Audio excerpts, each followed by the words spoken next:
Make sure you download the Woodward Sports app in the App Store and the Google Play Store today. Take Woodward Sports with you wherever you go and listen live on your phone or mobile device.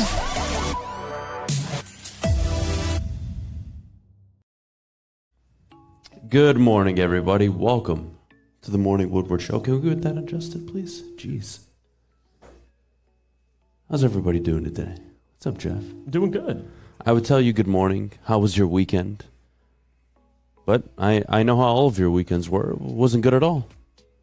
It sucked. Mine was great. Fish, nobody was talking to you, buddy. All right? Oh, God. And it started on Saturday for you. I really want to tell you guys, I would love to come in here, say, hey, good morning, everybody. I would love to tell you, how was your weekend? I'd love to have a conversation with every single one of you. But I can't this morning.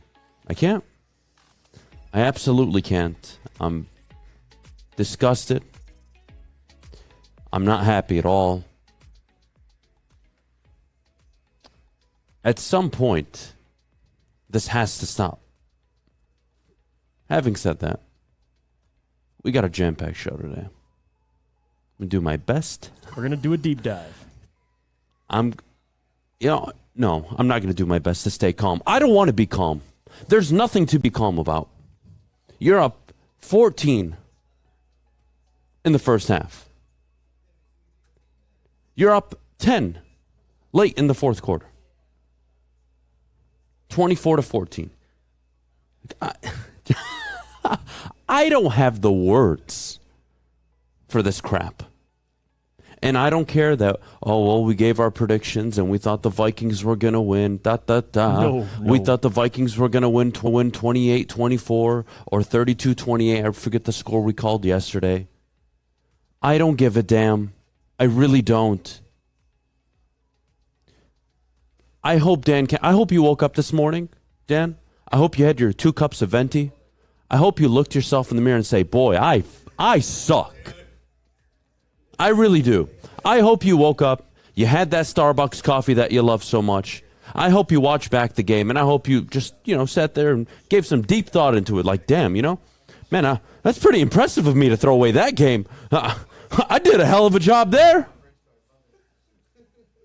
24-14. You're at midfield. You're on the Minnesota 30. And look, I don't mind it. 4th and 1. You're up 24-14. You're going to kill the game. I get it. No problem with it at all. You kick a field goal there, 47-yard field goal. What does that do for you? Doesn't do much. Right. It doesn't do much. Right. And this is where the game starts to fall apart. 3rd and 1, the deep shot, right? Then you punt. You had been aggressive the whole game. You suddenly are inconsistent. This is beyond certain. It's beyond a certain amount of decisions, Jeff. I watched a team that deserved to win a football game. I watched a Detroit Lions team control a football game for 4 quarters. I watched a cornerback and Jeff Okudah take out one of the league's best wide receivers for the entire game. I watched the offense move the ball up and down the field, even though they were hobbled and injured. Yes, the defensive front did not get any pressure. But what I saw was a Detroit Lions football team that deserved to win. And they didn't. Why? Self-inflicted wounds. Why? We talk about this all the time. Dan Campbell walked into his closet, pulled out the 12-gauge shotgun, and shot every single person in the foot, including himself. Yeah. And he did it again. And we're only 3 weeks into the season. You were the better football team yesterday. You, Detroit, you had the better football team. You controlled the football game. Your defense showed up for the most part the entire game. Outside of when it mattered most, of course. Typical Aaron Glenn fashion. Your offense did what it needed to do. And if I would have told you going into the game, hey, a minute 15 left, the Minnesota Vikings only had 21 points. You would have shook my hand and taken a bet that the Lions would have won. Absolutely. They didn't. If I would have told you that their 2 leading receivers would be KJ Osborne and Adam Thielen, and they completely shut down Justin Jefferson, you would have been like, oh, really? Dalvin Cook left the game early due to injury. You're right. The Lions should have won that game, and I get it. The fact of the matter was DeAndre Swift being banged up, Jamal Williams still playing well, Amon-Ra St. Brown dealing with an ankle injury, Josh Reynolds stepped up. They played well, regardless of who went down. But the reality is, when it came down to it, my biggest problem I had with this game was the 3rd-and-1 play to the sideline to Josh Reynolds. You have arguably, we like to say, a top 3, top 5 offensive line. Why wouldn't you put the game in those guys' hands? That's the question I have. Run the damn ball with Jamal Williams on 3rd-and-1. Instead, you call a pass play to Josh Reynolds, stops the clock. The Minnesota Vikings go down and score right after that. Now it's 24-21, and that's when they, again, turnover on downs. They went 4 and out. So that, to me, and we could talk about the timeout, giving the Vikings a free timeout with a minute left, not going for it when you've been aggressive all game. It's not about being aggressive. It's when you be aggressive. And it seems like Dan Campbell, when he should be aggressive, he shies away from it. But when you don't need to be aggressive, they were successful at it. So I didn't. You were 4 of 6 on 4th down. Look, we'll get to the 4th down play call in the 4th quarter when it mattered most, and the decision there. We'll get to that. But it is unacceptable that Detroit Lions fans have to sit here and look at their football team. It's not a 1-2 football team. No, it's a 2-1. They are better than most 2-1 football teams. Yeah. But you're 1-2. Why? The guy at the helm continues to pull out the shotgun and just shoot himself in the foot. And when are you going to learn? How many times do I have to take you to ER, get you stitched up, go through rehab? How many times do I have to do this, Dan? How many times? Pathetic. Jeff Okudah, career performance. Yeah, best performance of his career. Through 3 games right now, looks very good. Very good. The defensive front was non-existent. Aiden Hutchinson clearly was hurt. No, they couldn't get pressure. Clearly was hurt. I didn't like the idea of playing him considering he was irrelevant. Yeah, he's not Aaron Donald where he'll tough it out, at this point in his career, and you have to still hold him accountable, right? He's a rookie. He needed to miss a game.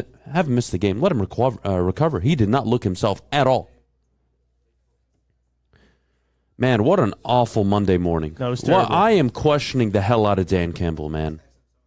And I really want to like him. I really do.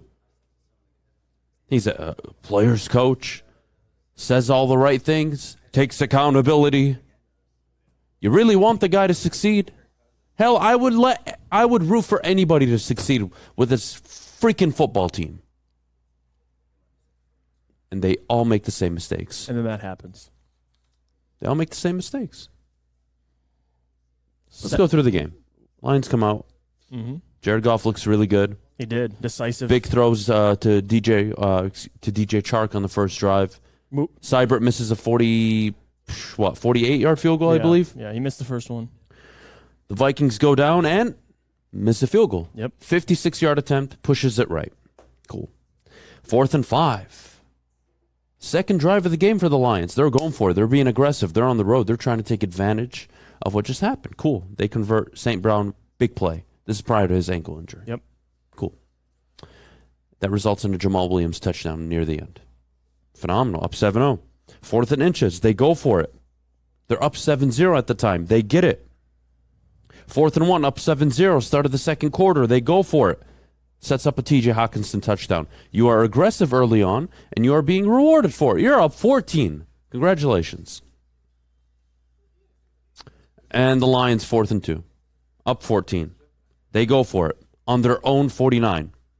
Excuse me. They're up 7. Excuse me. 14-7 at this point. Yep, 14-7. They're up 7 at their own 49.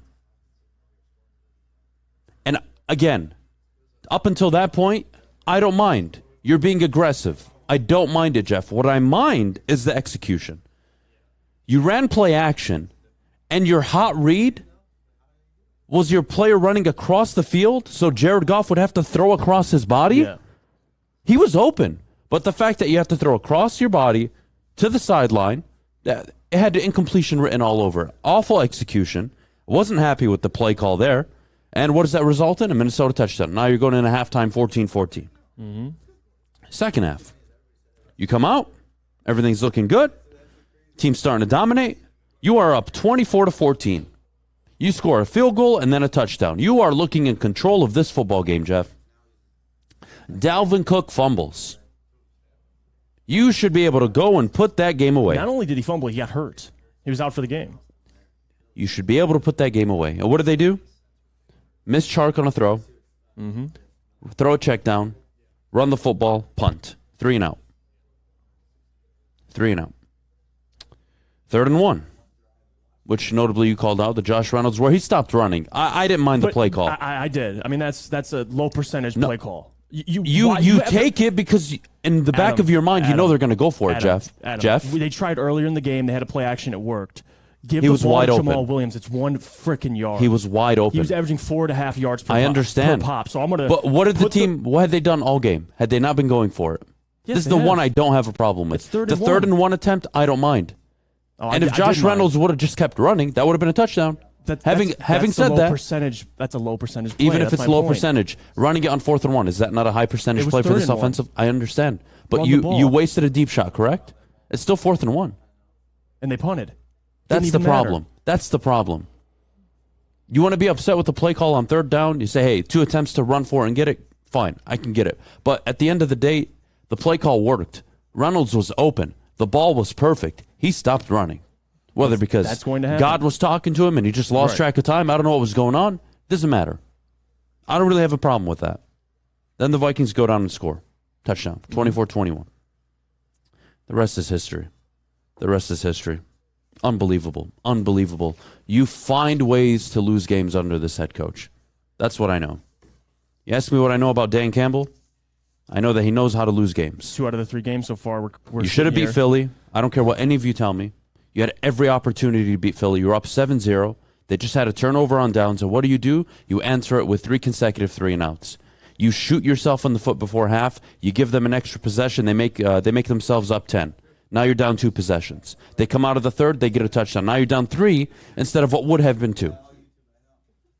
I am tired of losing games in this fashion. Stop losing games because of yourselves. Go get outplayed. I can live with it. Go lose on an exceptional drive or a big-time play or whatever it may be. Lose to a better team. You were the better team against Minnesota. Yeah, there's no reason why. They shouldn't have left. You controlled all 4th quarters, in my opinion. Absolutely. Pathetic.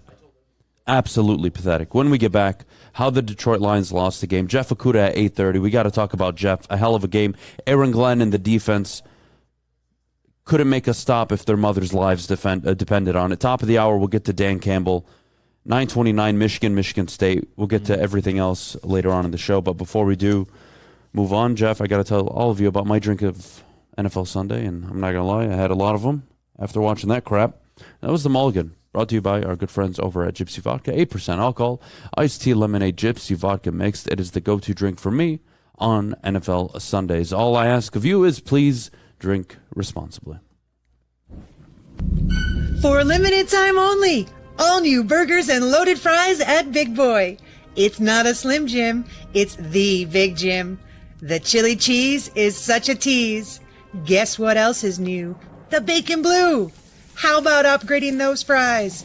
Chili cheese fries, baked potato fries, nacho fries. What will it be? Satisfy those taste buds at Big Boy. 3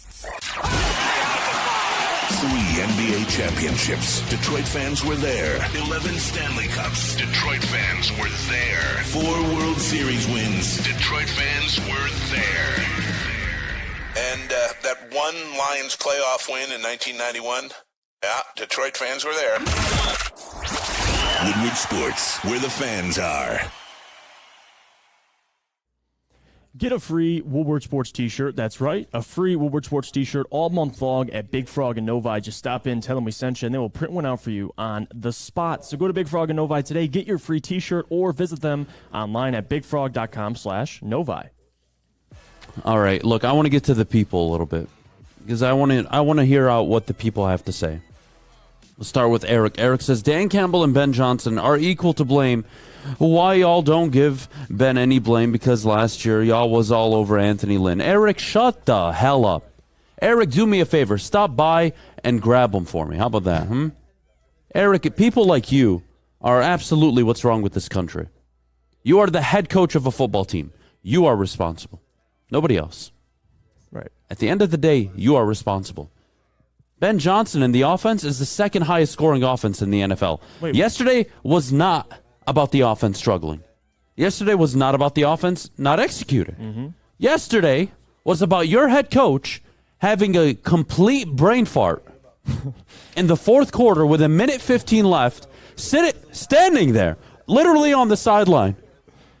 1:15? Okay, here we go. All right, what are we going to do here? Hey, guys, fourth down here, fourth and 4. If we kick a field goal, it's a 50. It's a 50-yarder over here. He missed 48 earlier in the game. Yeah. Greg Joseph on the other side, who's a better kicker, pushed 2 right already. Yeah. The odds of him kicking this and making it, probably not the best, and they're still only up 1 possession if we make it right now. So you know what? How about we punt it? How about we pin them back and then not give them enough time? Because they're going to have to go 75, 80, 85, 90 yards to go down and get a field goal. What does that set you up for, Jeff? Right, that sets you up for overtime. The worst case scenario. But no, Dan Campbell, he's ahead of the curve, ladies and gentlemen. Well, we're all about it. What are we going to do? F it. We're going to kick a field goal because we know if we miss, we're going to give them the ball at midfield and they'll have so much time to go down and score a touchdown. Why even bother winning? Why win? Let's kick a field goal. If we don't make it, fuck it. Let's all go home and lose. What a joke. What a joke. That's a head football coach. That's a football coach. Yeah, my God. My God. It's getting harder. Hugh Jackson didn't make these mistakes, man. My God. This damn town doesn't deserve this crap. I swear to God. Yeah, I am so tired of this. He's slowly entering that Joe Judge territory. And I like Dan Campbell a lot. I mean, but the decision-making, 2 out of the 3 games we've discussed so far. Like the Eagles game, we went back and forth over the decision to go for it, the pooch punt, the pooch kick. And now we're sitting here on a Monday about another loss regarding going back to your head coach. And that's the problem I have. The Lions were in control of that game. They were beating the Minnesota Vikings. They were shutting down Justin Jefferson. You had injuries. Guys still stepped up. The players played their ass off. I get Amani Oruwariye had, 6 penalties, did not play, played terrible. But the bigger picture was you had that game. Good teams win that game. The Detroit Lions do not win that game. No. Good teams win that game. Good coaches find a way to close out those games. Yeah. Your coach just so happens to find a way to lose them at the moment. And that's his MO so far. 19, 20 games into his NFL career with the Detroit Lions. And this is what I'm getting sick of, Adam, is the post-game press conference saying, that was on me. That was a bad decision. Like there's so many times where you're allowed to say that. That's on me. This should be his second game out of 3. They really, Jeff, they should be a 2-1. I'm sorry. His decision making. I mean, it's too much. I'm sorry. This should be a 2-1. They were the better football team yesterday. Yes, no one can convince me otherwise. None of you can sit down with me right here, watch the entire game with me side by side, and tell me that Minnesota was a better football team. They weren't. What they weren't, though, the difference between Minnesota and Detroit, one sideline was less stupid than the other. That's it. And Kevin Detroit outplayed them for a majority of that football game. At times it was even, but for a majority of that football game, Detroit was the better football team. And after the Dalvin Cook fumble, just like the turnover on downs against Philly in the opener, you 3-and-outed instead of going down and killing the game. That's what happened. And it's not about...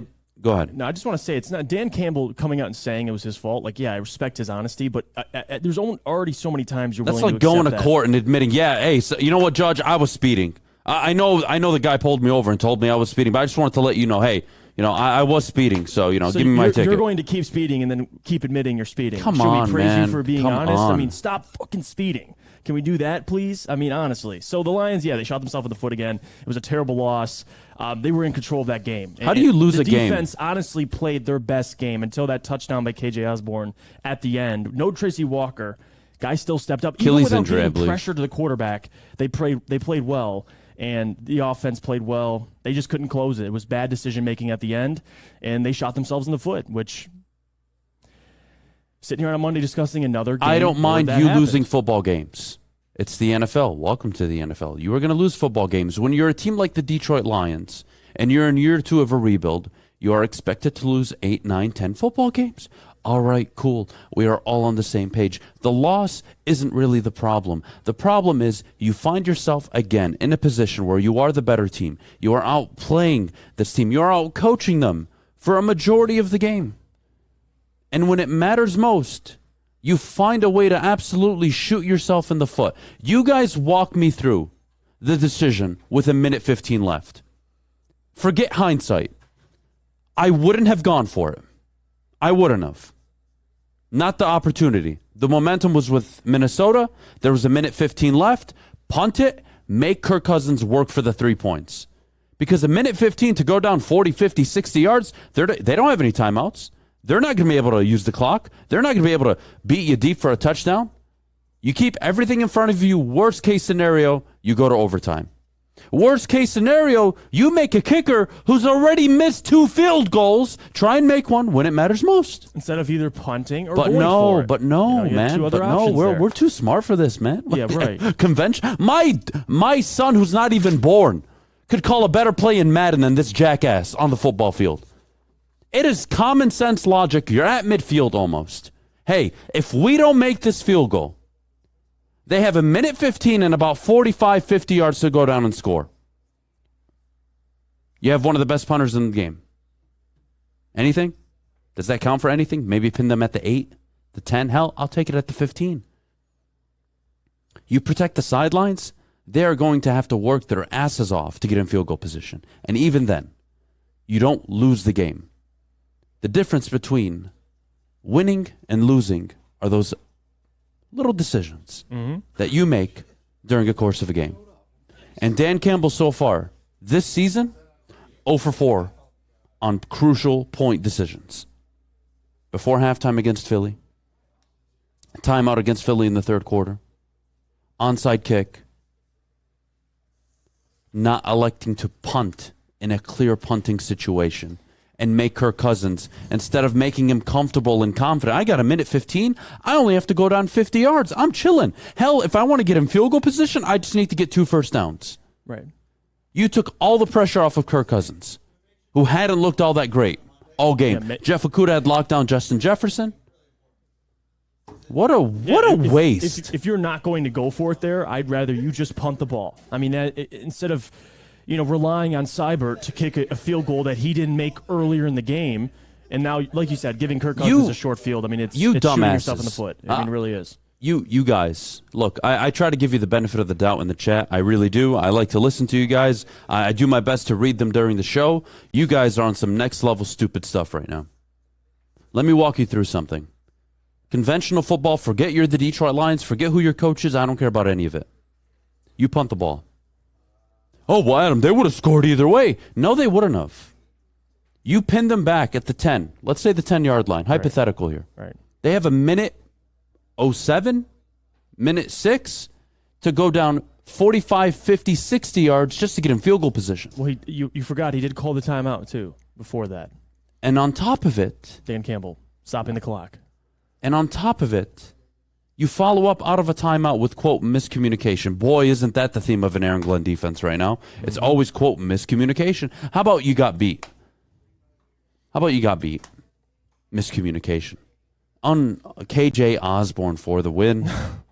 That is unheard of. And what kills me is I have a lot of positives I can take away from this game. Yeah. I like what Jamal Williams looked good. Guys Offensive line did an okay job, although Minnesota in the second half really started to get pressure. Mm-hmm. I thought there was no pass rush, which is insane given how well the secondary actually played pretty well outside of Amani Oruwariye. Yeah. Tracy Walker, I think it's an Achilles injury. That is terrifying. Yeah, that is tough. I love it. I thought, you know what, to be honest with you, Malcolm Rodriguez, an okay game. I didn't think it was good. A few missed assignments. Blue coverage on a few passes, a few key moments as well. Right. Not many missed tackles, but there are good things you can take away from this football team. I can take away that Jared Goff arguably had one of his better games. Yep, you would. That interception at the end, I'm not going to kill him for it. It's desperation throw. Throw that away. He had a damn good game. He did. Amon-Ra St. Brown doesn't get hurt. He probably sets the NFL record for most consecutive games with 8 receptions. Even with the big plays they've been, having success finding, they didn't have those, and they still were able to have success offensively, and they were in control of that game. Like there was no reason we shouldn't be thinking in my head, sitting there on that Sunday watching yesterday. There's no reason why we're not going to be talking about a victory tomorrow. There's no reason. I mean, you're up with a minute left in the game, and things change like that. I mean, it's on Dan Campbell. And you can blame, listen, Ben Johnson, if you want to find someone to blame, there were some calls you didn't like. I think Ben's earned enough credit for what he's done. Second highest scoring offense in the NFL. I don't want to hear it. Yeah, offense isn't why you lost that game yesterday. You lost that game yesterday because your bozo of a head coach was standing there on the sideline. Minute 15? Hey, guys, like a goddamn caveman. You know what? We're going to go for this one. Yeah, you know what? Let's kick a field goal. The guy who missed a 47-yarder earlier, who barely squeezed by his other field goal. Right. You trust him. And is not, in his career, an effective kicker. He's like 2 for 5. Past 50 yards. Yeah, 2 for 5. Riley Patterson, the guy you cut for him, is currently hitting 80% of his field goals out in Jacksonville. Come on. You're trusting your kicker in that situation? Punt the ball. Play the time. The clock is on your side. You're winning that football game still. Who's to say Kirk Cousins can lead a drive to set up a field goal? Who says they make that field goal? But the second you chose to take a very high-risk, low-reward field goal attempt that would have still had it as a one-possession game, you lost all my respect, all my trust that you could ever have earned after last week. And even Philly, I thought your football team was better than Minnesota. I thought the players were better. I thought the players deserved that win. But unfortunately, your coach cost you that football game. And if you can't see that this morning, I really can't help you because the Lions were the better football team. Mm-hmm. And you want to talk about all the teams that are 2-1 in the NFL right now? I would take the Lions over many of them in their current situation. The Lions are a damn good football team. Yeah. The Lions are a pain in the ass to play against. But you got to stop shooting yourself in the foot. And I don't want to hear, you know what? I freaking regret that decision. I regret it. You know what kills me inside? Oh, well, you lost the game. You lost your team the game. Congratulations. Yeah. You're now 1-2 instead of being 2-1, 1-0 with a division win on the road, going into a home game against Seattle and on the road to Foxborough, who, let's be honest, I don't think anybody's worried about a Matt Patricia offense at this point. So you had an amazing opportunity. You know what you did, Jeff? You let it go. When we get back, Jeff Okudah deserves a ton of praise. And you know what? This is going to be one of my favorite segments we'll probably do, not only today, but for the season. Yeah. I know it's early. I know it's only 3 games. This is humble pie I am willing to absolutely eat. He looked outstanding. But before we do, Jeff, you got to tell everybody about our good friends over at the Sports Marketing Agency. Guys, about our friends at SMA, our sports marketing agency, help spread awareness about mental health and substance abuse. Their new podcast, this is the F Word series about fentanyl, helps spread awareness of fentanyl and other addictions. Go to thesportsma.com if you're struggling or know someone who is. Hi, my diamonds. It's Crystal with an X. You want to get hot and perfect like me? Here's my super easy routine. Drink at least a gallon of water before you wake up. Attach a weight to everything in your house. Hello? Sell your car and just sprint everywhere. Scream when you exhale. Don't follow Crystal with an X. Do your own thing at Planet Fitness with tons of equipment and free fitness training in our clean and spacious clubs. Join now for just $10 a month and cancel anytime. We don't like to brag that we are the toughest sports network in Detroit, but we do have a guy named Darren McCarty on our side. Lemieux and McCarty, who've had a good knockdown drag up. There they go, right on the whistle. They were talking to one another. Woodward Sports. Guys, let me tell you about our friends at the Fulling Warehouse, because, guys, you can head over to Fulling Warehouse and you can check out 2 different. They have the two to play limited open play for $12, and they have the $120 lane reservation for up to you and 9 other individuals. They also have the $2 Mr. Beer machine, the full bar. Check it all out. FullingWarehouse.com. At least they covered the spread, right? I'm sick of that, dude. You know what I'm sick of too? At least they covered the spread, right? I'm sick of too. Go for it. And Jared kind of alluded to this in his press conference. The we're almost there. Jared's like, no, we're here. I mean, we could have won that game. Like, I agree. Like that whole we're almost there, or guys, we're getting closer and closer, I think is an excuse for how poorly the decision-making was towards the end of that game and in the Eagles game as well. So I can't get behind that. I think the Lions this year have the potential to be a playoff team. It's just things are holding them back. And I get they had injuries, but on top of that, that decision-making was terrible. Coaching is holding this football team back. Yes, I mean, against good the Vikings, coaching, that was a win. You are likely 3-0, worst case 2-1. 2-1. And I don't mind you losing to Philly, who clearly look like one of the best teams in the NFC. They're ridiculous. Well, let's even say 2-1. You are a good football team. You bring many problems to opposing teams, especially on the offensive side of the ball. Your offense is very difficult to game plan for. Your defense actually had a really good game with a non-existent pass rush. Aiden Hutchinson was hurt. Charles Harrison Company got zero pressure. And your secondary was still able to hold up. Now, we have to be real here. You did give up over 5 yards a carry, right? 5 yards a pop. Expected it, Dalvin Cook. He had himself a hell of a game. But for the most part, big plays. Yes, I'm talking about like 5 yards. He didn't kill you. you. Didn't stop the run. How do you lose this game, Jeff? I swear to God, man. Before we get into Jeff Okudah, you control the time of possession. You won 34-26 in time of possession. Yes. You had even turnovers, 1-1. Shut down Justin Jefferson. You had more passing yards, more rushing yards, more third down conversions, more fourth down conversions. You were 4 of 6 on fourth down. You can't tell me Minnesota won that football game. They did not win that football game. Detroit lost it with another same old story of a bad coaching decision. Mm-hmm. That's it. But I want to be a little positive right now. Jeff Okudah, my God, lined up on 32 of the 41 routes Justin Jefferson ran on Sunday, Jeff. 6 targets, 3 receptions, 14 yards. Jeff Okudah just took out the best wide receiver, arguably in the NFL. We talked about Darius Slay's performance. We were joking about that. There's no way Okudah could have done what Darius Slay did.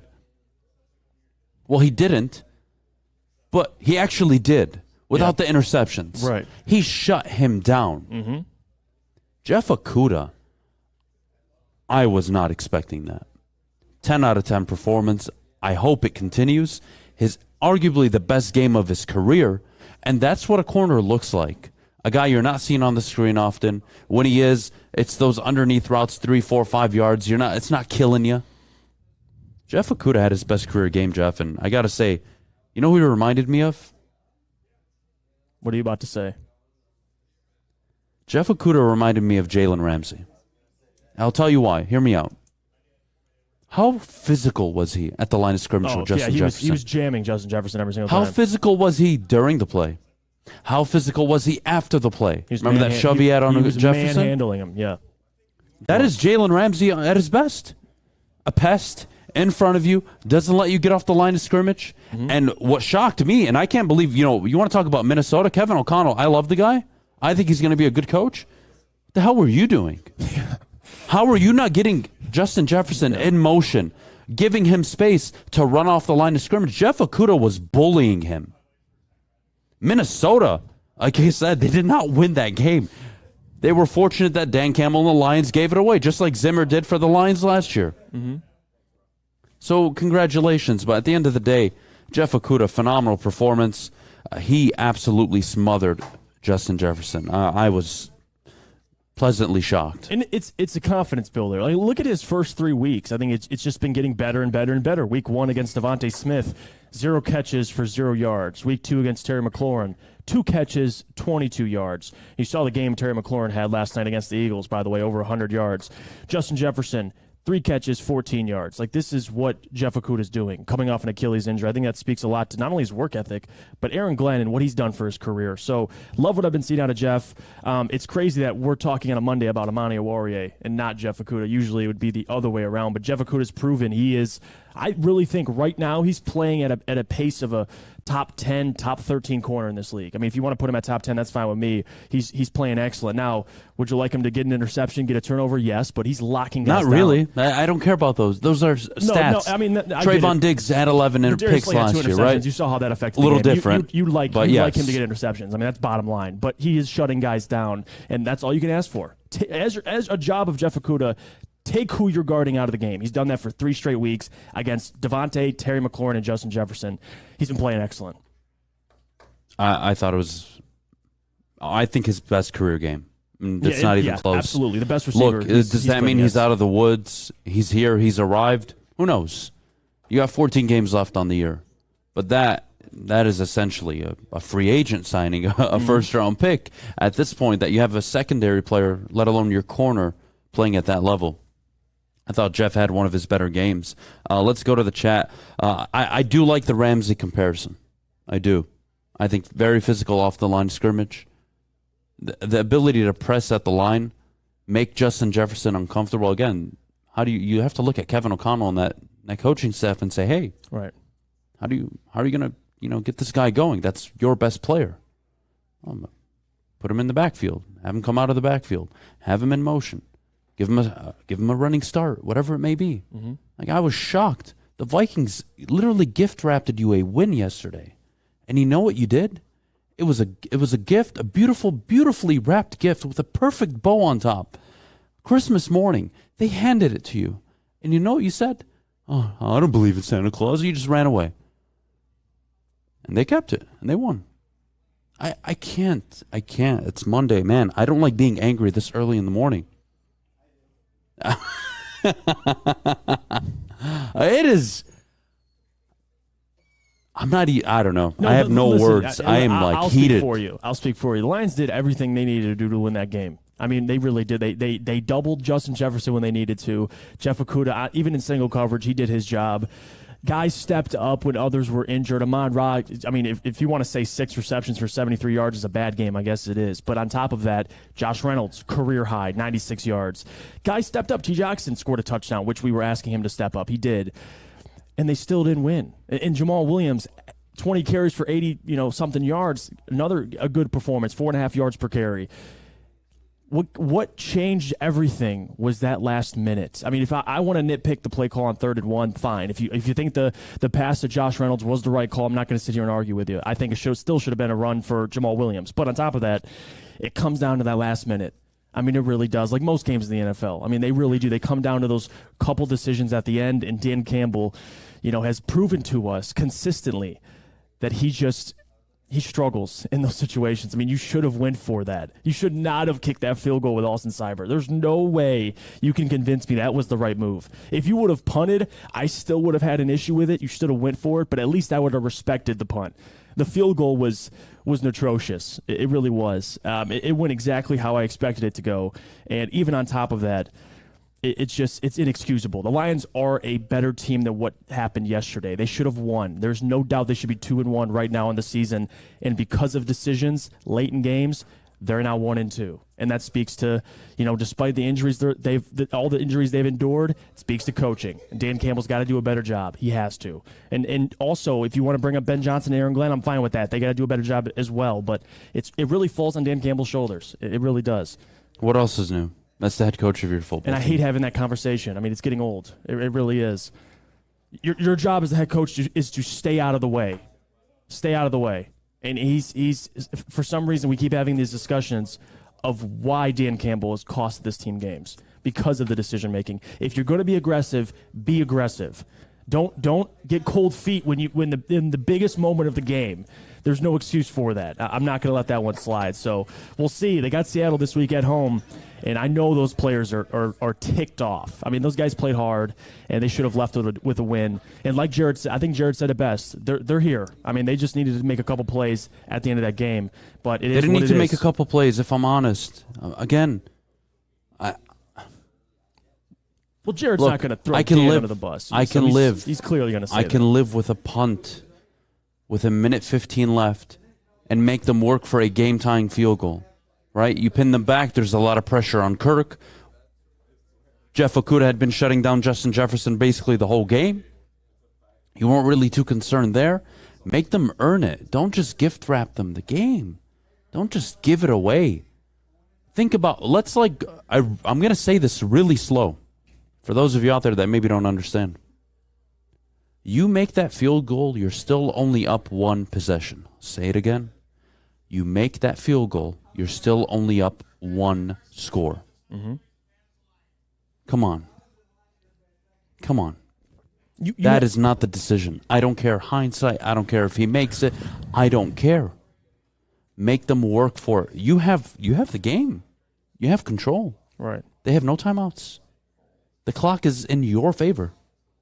All you need to do is punt it away. Oh, this comment's funny. Go for it. Shout out to, I guess this could be a nomination of Dumbass of the Day by Riverfront. Go for it. Just last week, y'all loved Dan, but now you throw him under the school bus. Yeah, you know what? My kid 1 week gets an A in his math exam, comes home the next week, gets an F. What do you want me, not to smack him upside the head? What? What do you want me to do? That's terrible.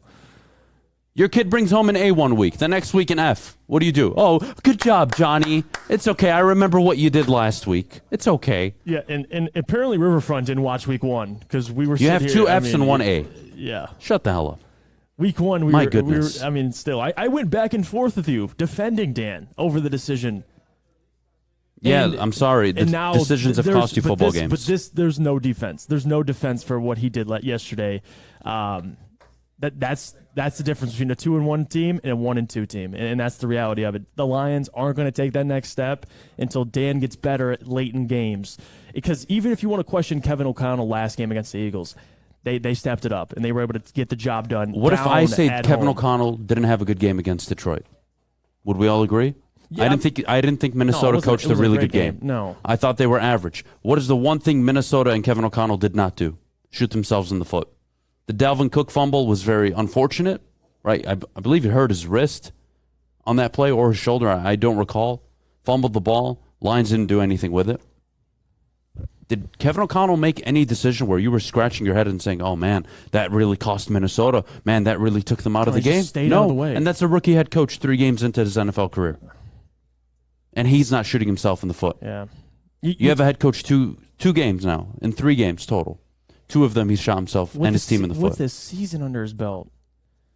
He hasn't changed. I don't want my head coach to be learning on the job. I can't get behind that. And I love Dan. I think he's great for what the Lions need right now in terms of a leader of men, a motivator. That sounds so familiar. But as a decision maker, I mean, that's where the buck stops, and he's struggling so far. I like this comment. Deacon Love says, the Minnesota coach is overrated. Yeah, bud, well, you know what? The Minnesota coach through 3 games has a winning record, something you've never had under your current head coach. So you tell me. We'll take a quick break. When we get back, Aaron Glenn and the defense struggles continue. Aiden Hutchinson looked a shell of himself. Not good at all. No. There was no pass rush. The run defense below average. They weren't any good. Secondary play really was the highlight, which is funny because we typically associate good secondary play with a good pass rush. And it was quite the opposite. There was no pass rush. Yet somehow, some way, you found a way to really handle business, mainly because of Jeff Okudah. Walker. Fair enough. Well, let's take a quick break. When we get back, we'll address the defense at top of the hour. What the hell do we do with Dan Campbell? More costly decisions. Unfortunately, result in another loss for the Detroit Lions. All that and much, much, much more coming up in a bit. But before we go, I got to tell you about our good friends over at Lady Jane's. Open 10 to 8, 7 days a week, walk-in anytime. They're awesome stylists, will take care of you like they take care of me and Jeff. Lady Jane's, open 10 to 8, 7 days a week. Like I said, they're awesome stylists, phenomenal, the best in the game. Hot leather, neck shave. They'll take care. Honestly, my beard is way too thick right now. I'm probably going to have to go get that taken care of after the show. Yeah. Having said that, we'll see you guys in just a bit. Hey, it's Sean Jordan from the Sports Marketing Agency, and SMA wouldn't be who we are without our amazing partners. Thank you so much, Sean. You know, at Detroit Wayne, we want to serve as a resource for you and your families. We offer mental health services, substance use disorder services throughout our communities, and we want to be that source and resource within the community.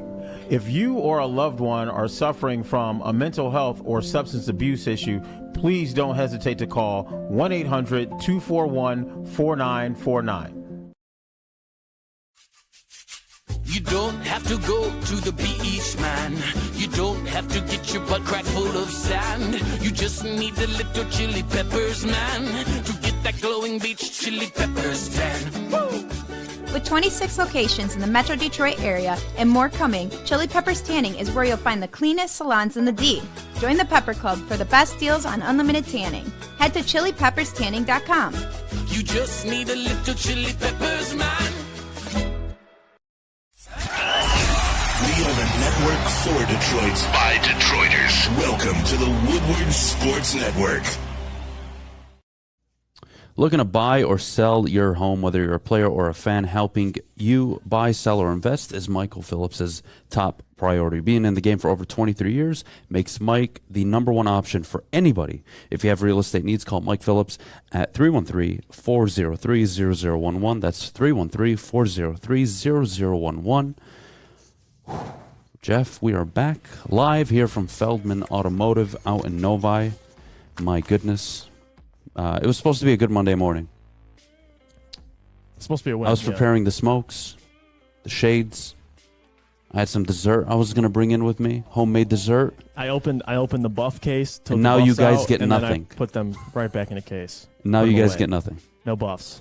Can't wear buffs on a Monday. Let's like be this. real. Going into the season, Aaron Glenn, somebody that was considered for the New Orleans Saints job, somebody who, Deservedly so, yeah. Consensus around the league, we would agree is someone who will be looked at for a head coaching gig. Right. And I'm not sure why anymore. They didn't. Okay. Again. Explain. No, I'll listen to you. I'll give you some. I understand it is so difficult in today's NFL with the rules the way they are to have a top-notch defense, especially when you're Aaron Glenn and you're dealing with the talent that he has available to him. Right. Right? I can be fair and say that. Right. But the amount of, quote, miscommunication, busted coverages, busted containment from your pass rushers.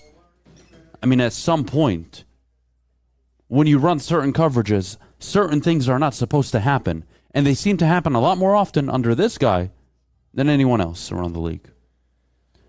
It's early, 3 games in. Right. I'm not going to scold the guy. Because I think the defense. Tracy Walker doesn't help with him Right, being and that's out, your right? communicator on the That back- kills that's your you. communicator on the That's back your end. most vocal guy on Yeah. the defensive side of the Especially ball. in the secondary. Yeah. But they had Juju Hughes what I've back seen there. from this team so far is Mhm. every opportunity they have had on defense to win a game or seal the deal, they fail to do it. They And I- failed to do it. And I agree with you there. In the 2-minute offense, teams become unstoppable, apparently. Something clicks. Aaron Glenn's defense, we talked about him being looked at as a head coach.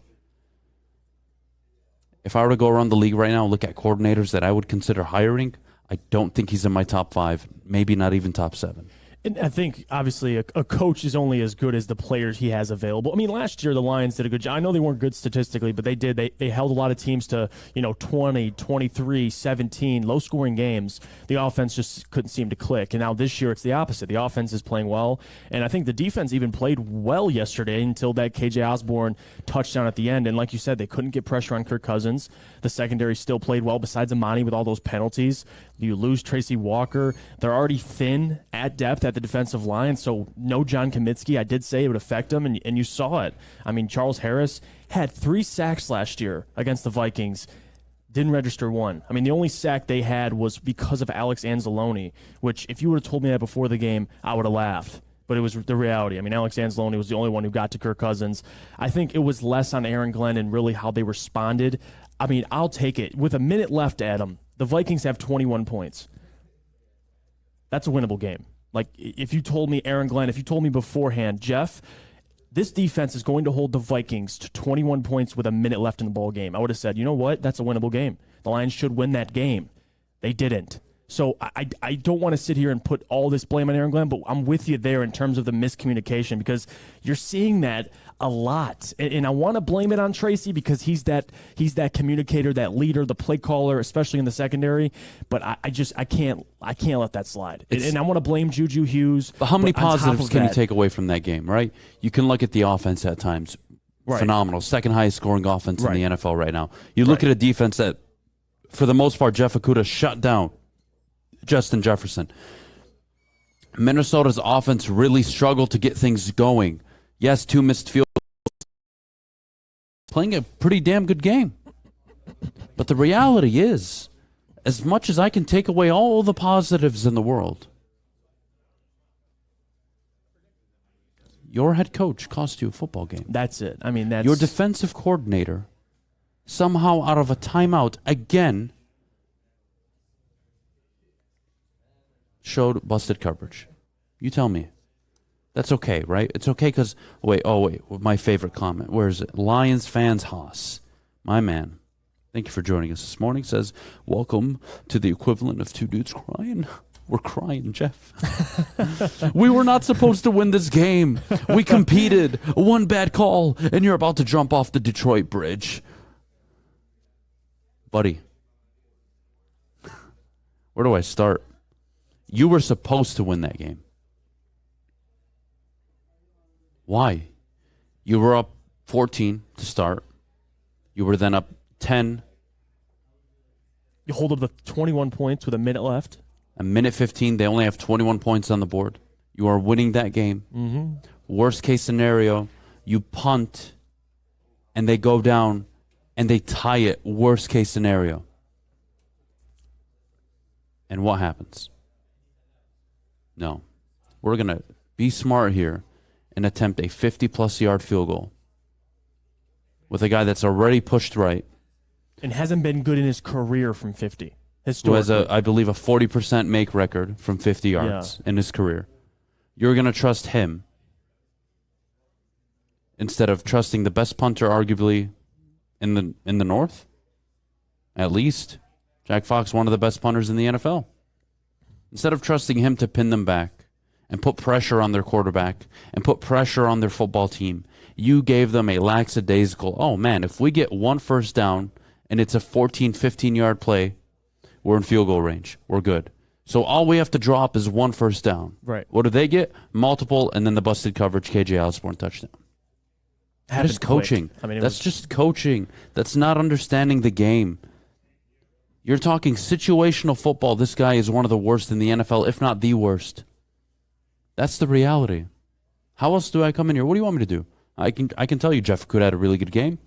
I can tell you Ben Johnson, for the most part, called a good game. I can tell you I really liked what I saw out of Jared Goff. Really happy for him. DeAndre Swift wasn't even available to you. Jamal Williams was your leading rusher. So clearly he's hurt. Now St. Brown's hurt. And they were still able to manufacture 24 points on the road and give you a minute 15 left, an opportunity to win that game.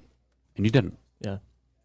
Oh, but we were supposed to lose to Minnesota because the guys in Vegas had it that way, right? We were supposed to lose to Philly because they were the better team going into the game. So were Minnesota.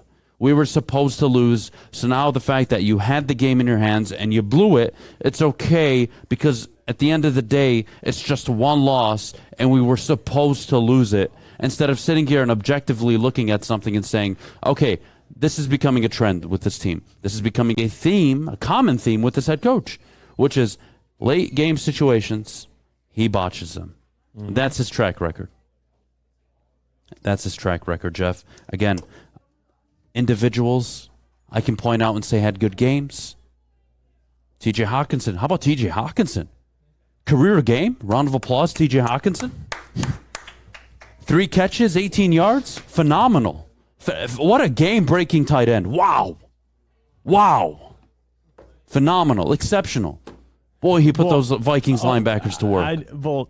Got 4 targets, caught 3. So it's not like he was dropping all these balls like he has been doing. But I understand, but Amon-Ra goes down. He's not 100%. He comes back in the game. I expect you to take a bigger role. Absolutely. No, I agree with that. Adam, he was blocking well. I want to address this comment, too, because I just completely disagree with this. Why is it when we win, we give credit to Ben Johnson and Aaron Glenn, and Dan Campbell, by the way, but when we lose, we blame Dan Campbell? Your head coach is accountable for this football team. Because of? Nobody is blaming losses on offensive and defensive coordinators. It just so happened that last year you had one of the worst we've seen in the last few years in Aaron Glenn. Again, your offensive coordinator, the second most points a game in the NFL currently through 3 weeks. That's your offensive coordinator.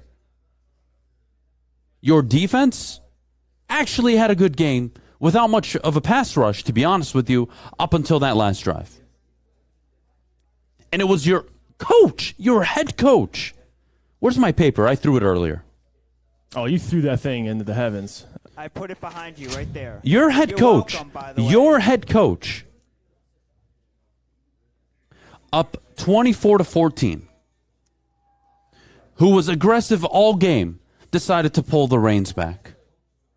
And then, well, you know what? We're going to play a little conservative here. Okay.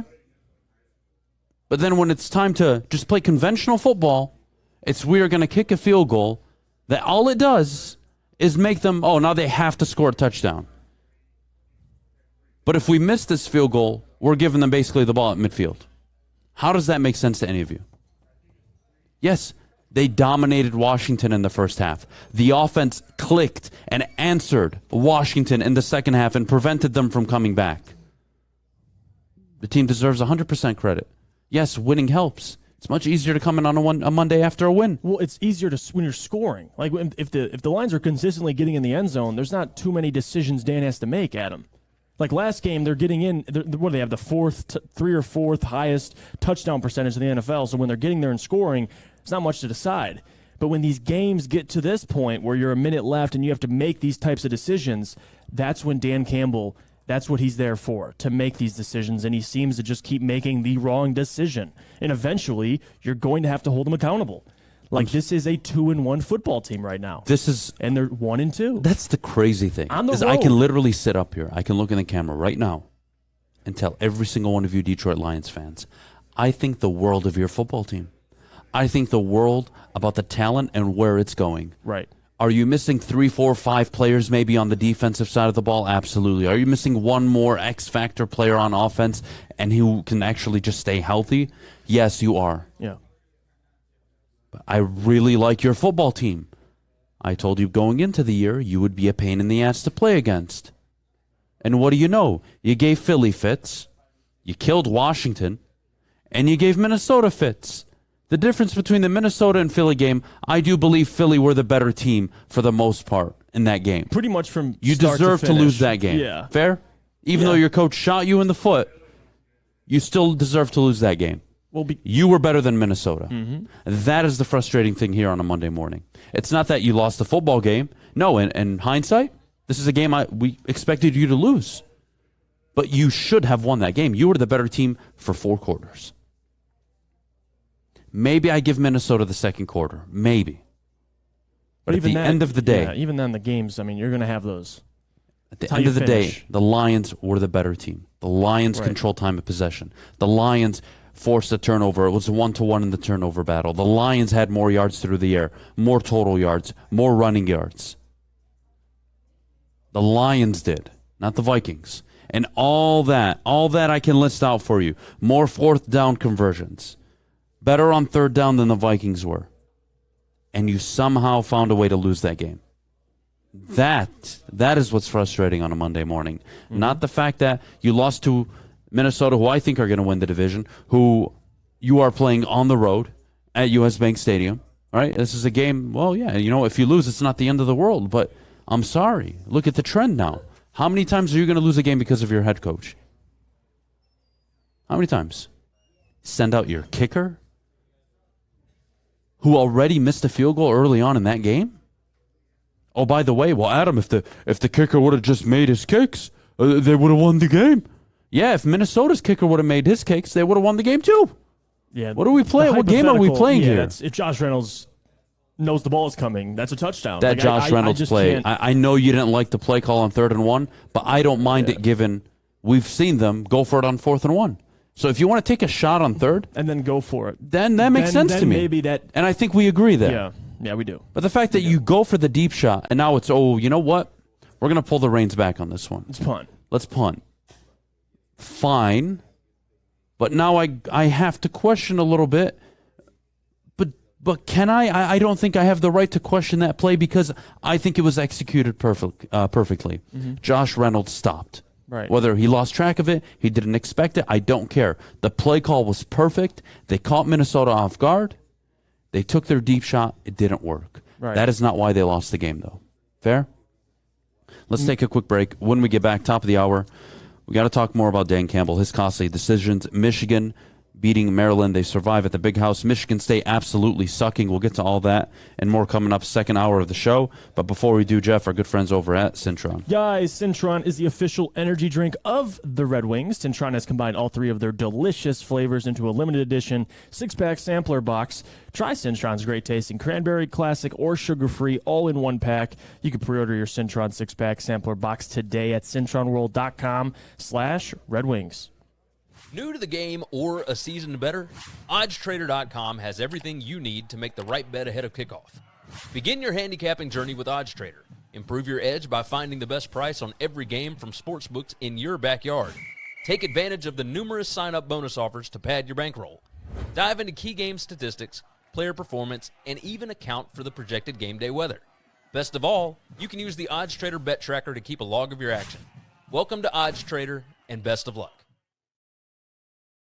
Hi, I'm John from Better Rate Mortgage, and to me, family is more than blood.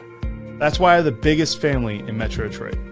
If you're looking to buy a house or refinance and need a loan, come get treated better than family by me and our entire team here at Better Rate Mortgage. We pride ourselves on giving you better advice, better service, and a better loan experience. That's why we are Better Rate.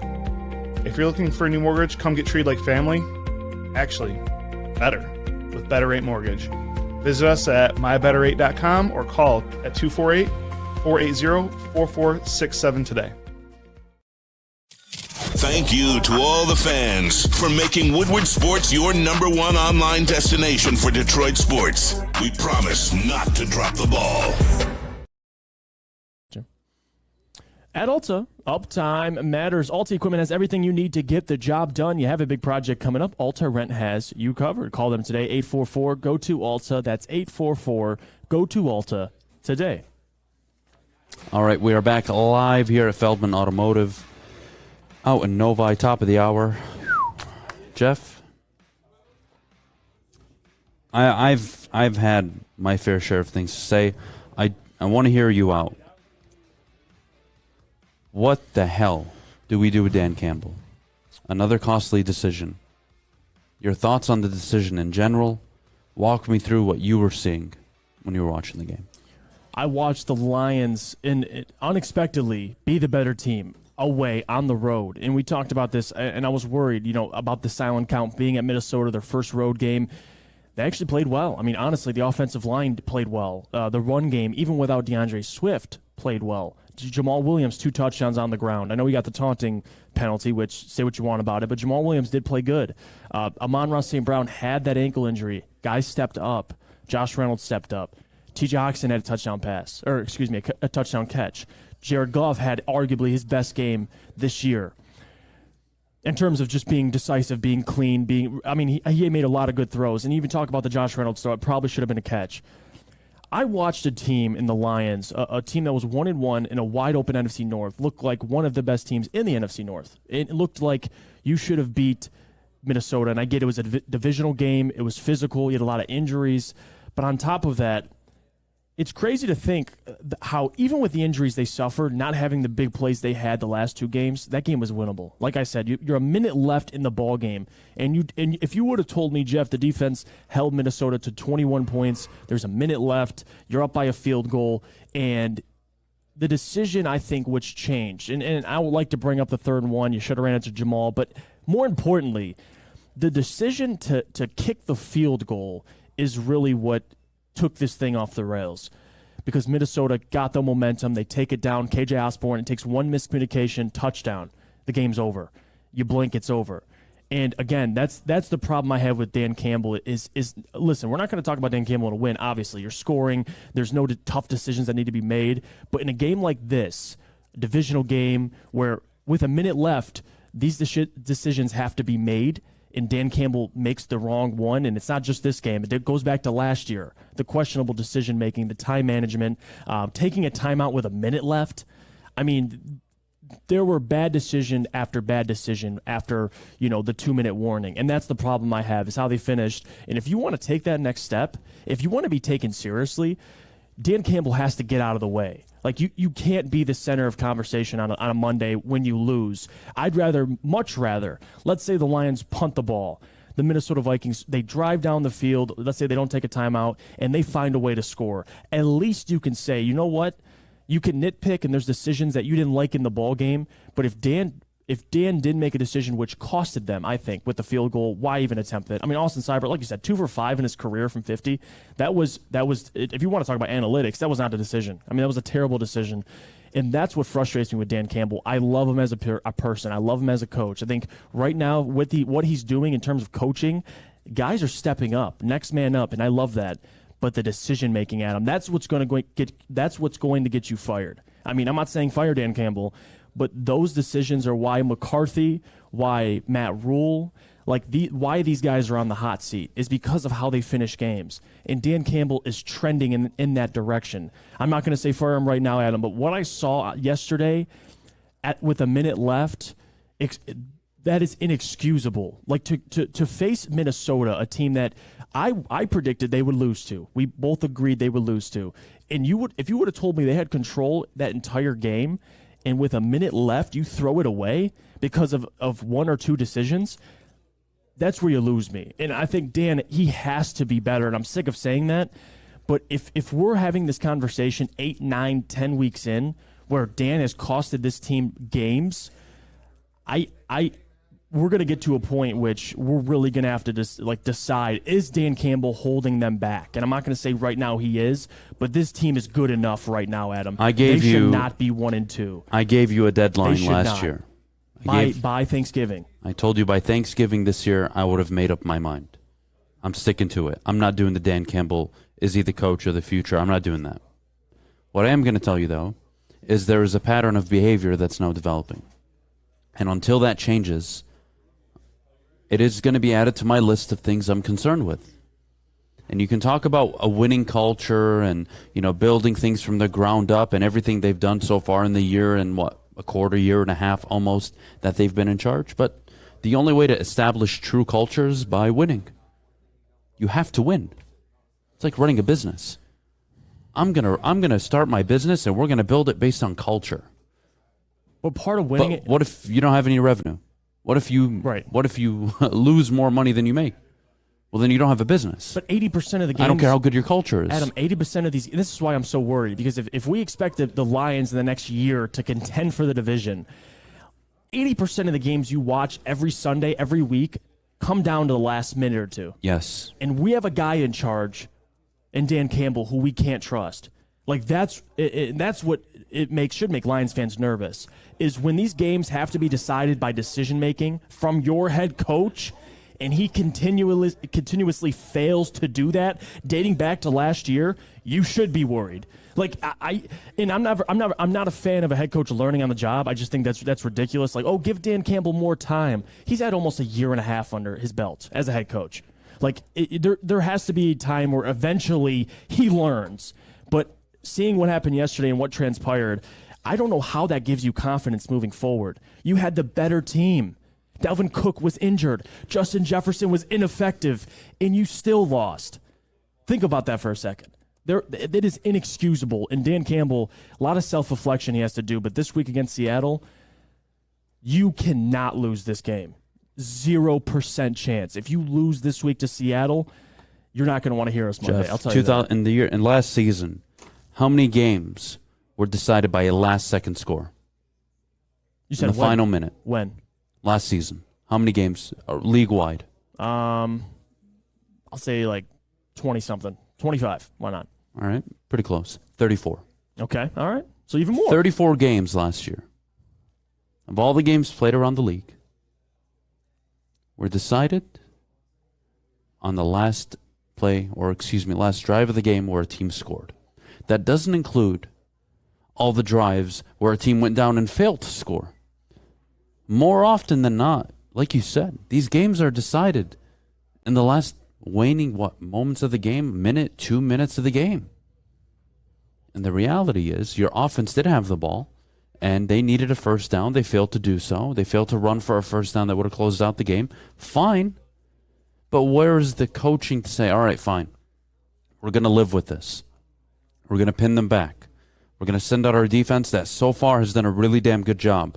We're going to force them into using all the time that's left on the clock let's say a minute 7, minute 08, depending on how much hang time you get. And we're going to force them to really, drive the ball downfield to try and get in field position, right? They're going to have to, any completion they have in the middle of the field, which we're going to play a lot of sideline protection, we're going to make sure they don't get out. Right. We'll keep everything in front of us. We're going to make them play the clock game. They're going to have to go up, run, spike, go up, run, spike, go up, run, spike. And they're going to have to rely on a field goal kicker who's 0 for 2 on the game. I will take those odds 100 times out of 100 over kicking a 56-yard field goal unless Justin Tucker or Matt Prater are your kicker. And even then, the risk-reward is not worth it. No. Because you're still only up 1 possession. But if it was Justin Tucker, all right, I'll shut the hell up. Let's go for it. We have one of the best kickers in the league. Mm-hmm. He makes it. It forces them to go down and get 7. Fine. Austin Seibert. And Adam, if you have that much, if you question your defense, because I see the chat talking about how, our defense is so bad, then go for it. Why trust your defense then? Go for it. And that's a decision for Dan Campbell. Go for it. Why would you kick a field goal? Because listen, you kick the field goal, even if they make it, Adam. Let's say they make the field goal and it's 27-21. If the Lions if there's still a miscommunication, you lose 28-27. So it doesn't even matter. Go for it. If you're going to be aggressive, if that's Dan Campbell's identity, I'm willing to accept it. But don't get cold feet when you have to be aggressive. Guys, that's my issue. Let's go back before the season started. Expectations: 7 wins. Would we not have taken it? Yeah, I 7 and 10, 8 and 9. Right. I think you would have said, all right, wrap it up, boys. Good year. But context matters. You now have lost 2 games because of awful coaching decisions. So if you go 7 and 10, but you lose 7 of them, you lose 7 games because of Dan Campbell and his coaching decisions, you're going to sit there and tell me, oh, it was a good season, Adam. Man, we're improving.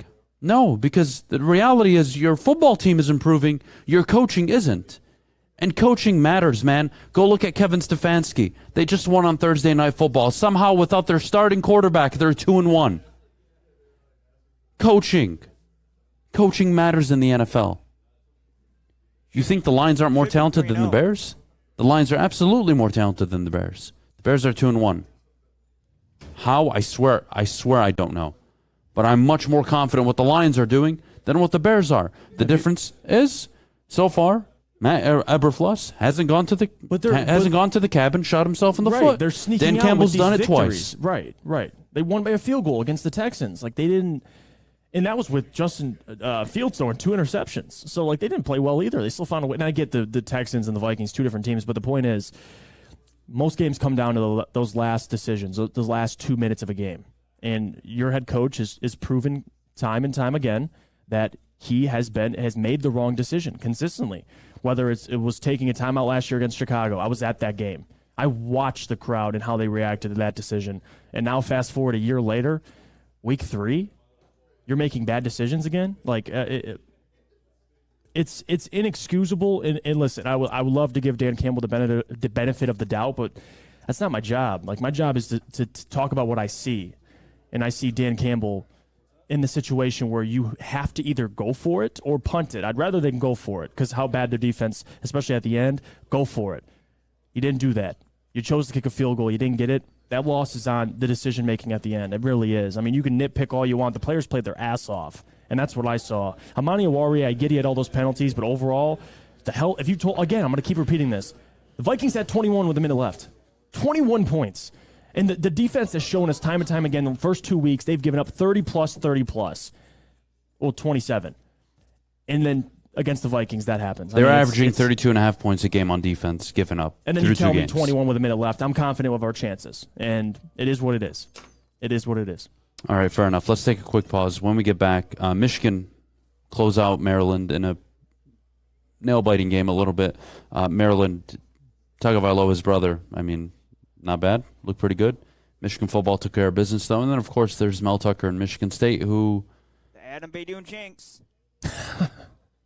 Mel Tucker and Michigan State right now suck. They suck. And we're going to talk about that because... That's your team, bud. You guys can blame me all you want. Ain't his team anymore. Oh, no, you ain't. They suck. It is extremely disappointing, so we'll get to them in just a minute. I know. I didn't say I was changing. Anyways, when we get back, but before we do, Jeff, our good friends over at Guardian Alarm. Guys, we talk about the defense, all right? We talk about the Lions' defense. I'll tell you about a defense that you can always rely on. That's Guardian Alarm because, guys, winter is coming. But before that falls here and you're still spending time outside, let Guardian Alarm give you peace of mind while you're out enjoying the fall. Call 1-800-STAY-OUT today, and you can rest easy knowing you have 24/7 protection. That's 1-800-STAY-OUT. Let them know your friends at Woodward Sports sent you. I want to like them. Hi, my diamonds. It's Crystal with an X. You want to get hot and perfect like me? Here's my super easy routine. Drink at least a gallon of water before you wake up. Attach a weight to everything in your house. Sell your car and just sprint everywhere. Scream when you exhale. Don't follow Crystal with an X. Do your own thing at Planet Fitness with tons of equipment and free fitness training in our clean and spacious clubs. Join now for just $10 a month and cancel anytime. It's a great day to get some Centron in your life. Okay. There it is. Centron, here we go. Gotta grab the cranberry. Oh wait, it's 2 for $4. Gotta double up with the classic as well. Centron World, baby. Centron, available at select Kroger's, and if you wanna know how, go to @CentronWorld.com. You get dope like me. You know what? Why wait?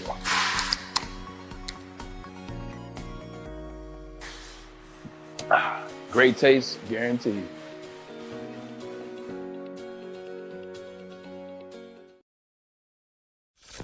Woodward Avenue, the first paved road in America. Woodward Sports, the first sports network born in Detroit and made for Detroit.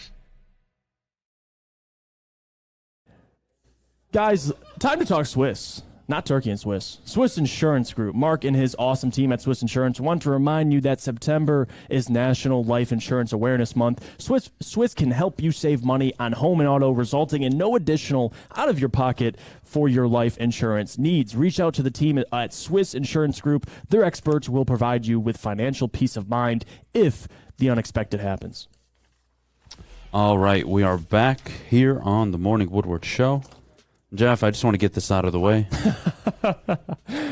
So, 2 things. We'll start. 1, Michigan State suck. All right, that's the reality. We all need to accept it. This is probably a 6-7 win team at the moment. My goodness, they suck. Having said that, Kenneth Walker retroactively should win the Heisman from last season, given what he did for this program. Thank you. The fact that they were an 11-win team last year, and I have to watch Bryce Young, Aiden Hutchinson, whoever the hell else was up there. What was it, Kenny Pickett? Mm-hmm. Sit there in New York, and Kenneth Walker wasn't there? What a damn shame. We took away Reggie Bush's Heisman. We should take Bryce Young's Heisman away, give it to Kenneth Walker. That's number 1. Yeah. Number 2, imagine being dead last in the country in the secondary, right? A typical optimistic Michigan State fan would say, hey, you know what? We're not going to be last, right? There's no way you can be worse than last. Season comes around, Mel Tucker goes into the season saying, hey, you know what? I'm putting my name on this secondary. Might want to take your name off of it, Mel. It's really bad. Well, I'll say, really Adam, bad. If you would have told me Michigan State would go back-to-back weeks with 2.5 yards per carry, I would have said you're crazy. They did it. They can't run the ball. And I'm telling you, I said this weeks ago, I said, I wonder how much K9 is going to be missed this year, because I think they still had talent in the backfield. But my God, I mean, Kenneth Walker's ability to make something out of nothing, I mean, for lack of better words, make chicken soup out of chicken you-know-what, speaks to, I'm not saying Peyton Thorne's this terrible quarterback. I'm not going that far. I think people who want to overreact can say that because he actually didn't have that bad of a game. But having a 2,000-yard back running behind you, I'm telling you, it's going to benefit anybody. And quarterback I think not play. having Kenneth Walker, even with that terrible, terrible secondary, hurt them a lot. Minnesota, my God, Adam. Okay, it's funny. You look at Washington right now, you're looking at that team, you put respect on their name. Right. Washington looks like a good We're football gonna respect team. every team Minnesota Michigan State look like plays. they're the favorite to come out of the Big Ten West. All right, let's get that out of the way. But that is no excuse for how bad Michigan State have played. No. They look awful. I am not looking forward to seeing Ohio State go up to East Lansing and drop 97 on this team. I'm not looking forward to J.J. McCarthy in Michigan hosting Michigan State at the Big House this year. Combined, you may lose those games by 150 points. Michigan State, you suck right now. And there is nothing I can do or say to help you. I wish I could come up here and You know what? Really defend Michigan State. You know what? All right. Bad loss against Washington. Close loss against Minnesota. There's something there. There's nothing there. There's nothing. I kind of want to die right now at this point. I don't want to watch this team on Saturdays anymore. I really don't. They're awful. They're awful. Yeah, it's terrible. Alex, it's not even funny. They suck. We laugh at Illinois and Purdue. What's Michigan State? Coming off an 11-win season. Look, I understand the recruiting looks really good in the future. You're going to be bringing in talent. Cool. Do I like the job Mel Tucker's done so far? Absolutely. Jim Harbaugh didn't have an 11-win season in his first 2 years at Michigan, right? So you can draw positives, but where's the coaching? Are you just going to clap on the sideline? I think we're coming. Tuck coming. Everybody's coming. When's the defense coming? You know what I like to compare this to? I'm not comparing the head coaches, but you remember, it's like Brady Hoke. You know, when guys they now I'm not saying he's Brady Hoke. What I'm saying is when guys aren't able to get their assistants right, Mel Tucker has a decision, and I'm not a Michigan State fan, and I think I've seen enough of Scott Hazelton. I mean, I don't know how you're feeling about this, but there's got to be a decision. You know what? If we were in the 1300s right now, Scott Hazelton would be taken to the gallows and hung. All right, that's the reality. And I wouldn't veto against it. If I was the king, what do they do? Like, they put their thumbs down? Is that how they do it back in the day? Absolutely. Kill him. Oh, my God. Awful. Shouldn't be that defensive coordinator anymore. It's terrible. Matt Patricia-esque. Imagine having the worst secondary in the country last year, following it up with an even worse secondary the year after. And you got worse. What'd you do all offseason? And you got worse. Michigan State suck. Speaking of a team that doesn't suck, Michigan football. Well, Michigan football improved to 4-0, yeah. right?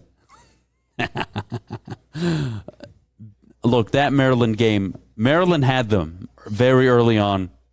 That interception, which should have been reversed, by the way, that ball did hit the ground. It did. That, for me, was the game changer. McCarthy looked reckless at times, but for the most part, he got away with it. I thought he looked good in other aspects of the game. Blake Corum, another very good game. Michigan won the football game. Defense looked pretty solid at times. They did look like they would be exposed by better teams. That's just the reality. This is not the Michigan defense of last year. But my takeaway from Michigan is they handled their business. They beat Maryland. Yes, Maryland covered the spread, whatever.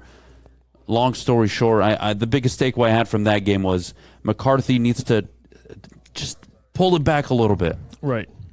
Very reckless. Throwing the football, he throws a great ball. Right. We all know the exceptional playmaking ability he has, his ability to move out of the pocket. But some of those hero balls, I mean, Cade McNamara would have just taken the sack, right?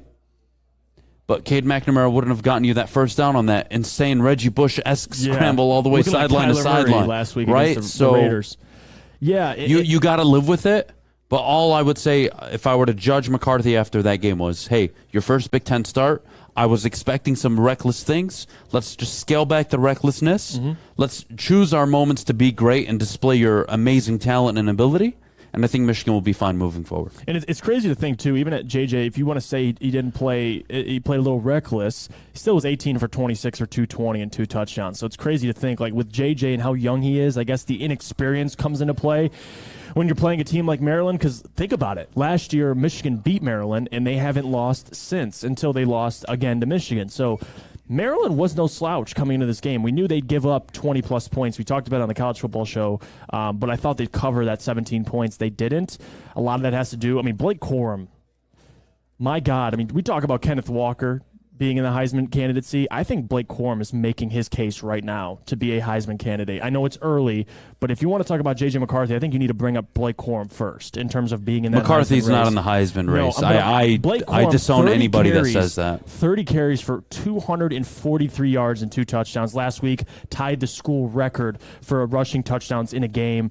My God. Michigan right now, they got the job done defensively. Like you said, we knew they would take time to adjust by losing the talent they lost last year.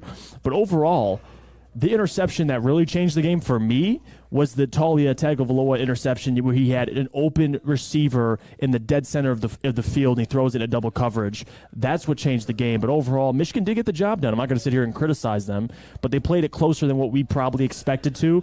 but JJ is only going to get better. He's got to get more experience. He got a little too reckless, looking like he was playing street ball out there, running around, making some tough decisions. But overall, they're going to be fine. I'm not too worried about it. But again, Maryland, we'll see how. I think the biggest game, the biggest test is in about a month from now, and that's Penn State. And I know Penn State played Central pretty close. And same with Georgia. I mean, Georgia was up 13 against Kent State at the half, like about to be the half. So a lot of close games in college football, but they got the job done. And I think JJ's only going to learn from these experiences. I'm not too concerned about him. Again, that was his first career Big Ten start, so yeah, I'm not too worried about it. It's a big test for him. When we get back, we're going to pull it back in. We'll get to the Lions' final takeaways. A lot of individual performances we'll get to tomorrow. We'll have Mike on tomorrow. Definitely going to get him on the show. Mike. We'll get Let's Talk Lions, Jay from Let's Talk Lions on. I want to say Friday, heading into Seattle, or hosting Seattle, excuse me. So a lot more coming this week, but we'll wrap up the Lions in the next segment. We'll get to Monday night. We'll recap bets over the weekend. Mm-hmm. How about the Jaguars? Yes. How about the Jaguars? How about the Chargers? My God. Herbert was not himself. Why would you leave Herbert in the game up down 38-10? And he, quote, wanted to finish the game. I don't agree with that at all. I would have pulled him either way. But I mean, you pull him. That's your franchise asset. I didn't agree with it. But Staley isn't making a good case for him either. Yeah, let's get back to the Lions. But before we go, Jeff, our good friends over at Big Boy. Guys, for a limited time only, all new burgers and loaded fries at Big Boy. You saw we filmed the show there last week, Friday, and we were diving into them. I'll tell you that. It's not just a Slim Jim. It's the Big Jim. They have the chili cheeseburger, the bacon blue, but also you can upgrade those fries, the chili cheese fries, the baked potato fries, or the nacho fries. Satisfy those taste buds at Big Boy. Fellas, let's be honest. We like things to be easy. We like simple stuff, like sports 7 days a week. We like things uncomplicated, like Lady Jane's Haircuts for Men. Open 10 to 8, 7 days a week. Walk in anytime. Sign in, sit down, watch your favorite team play. And before you know it, your hair will be game ready.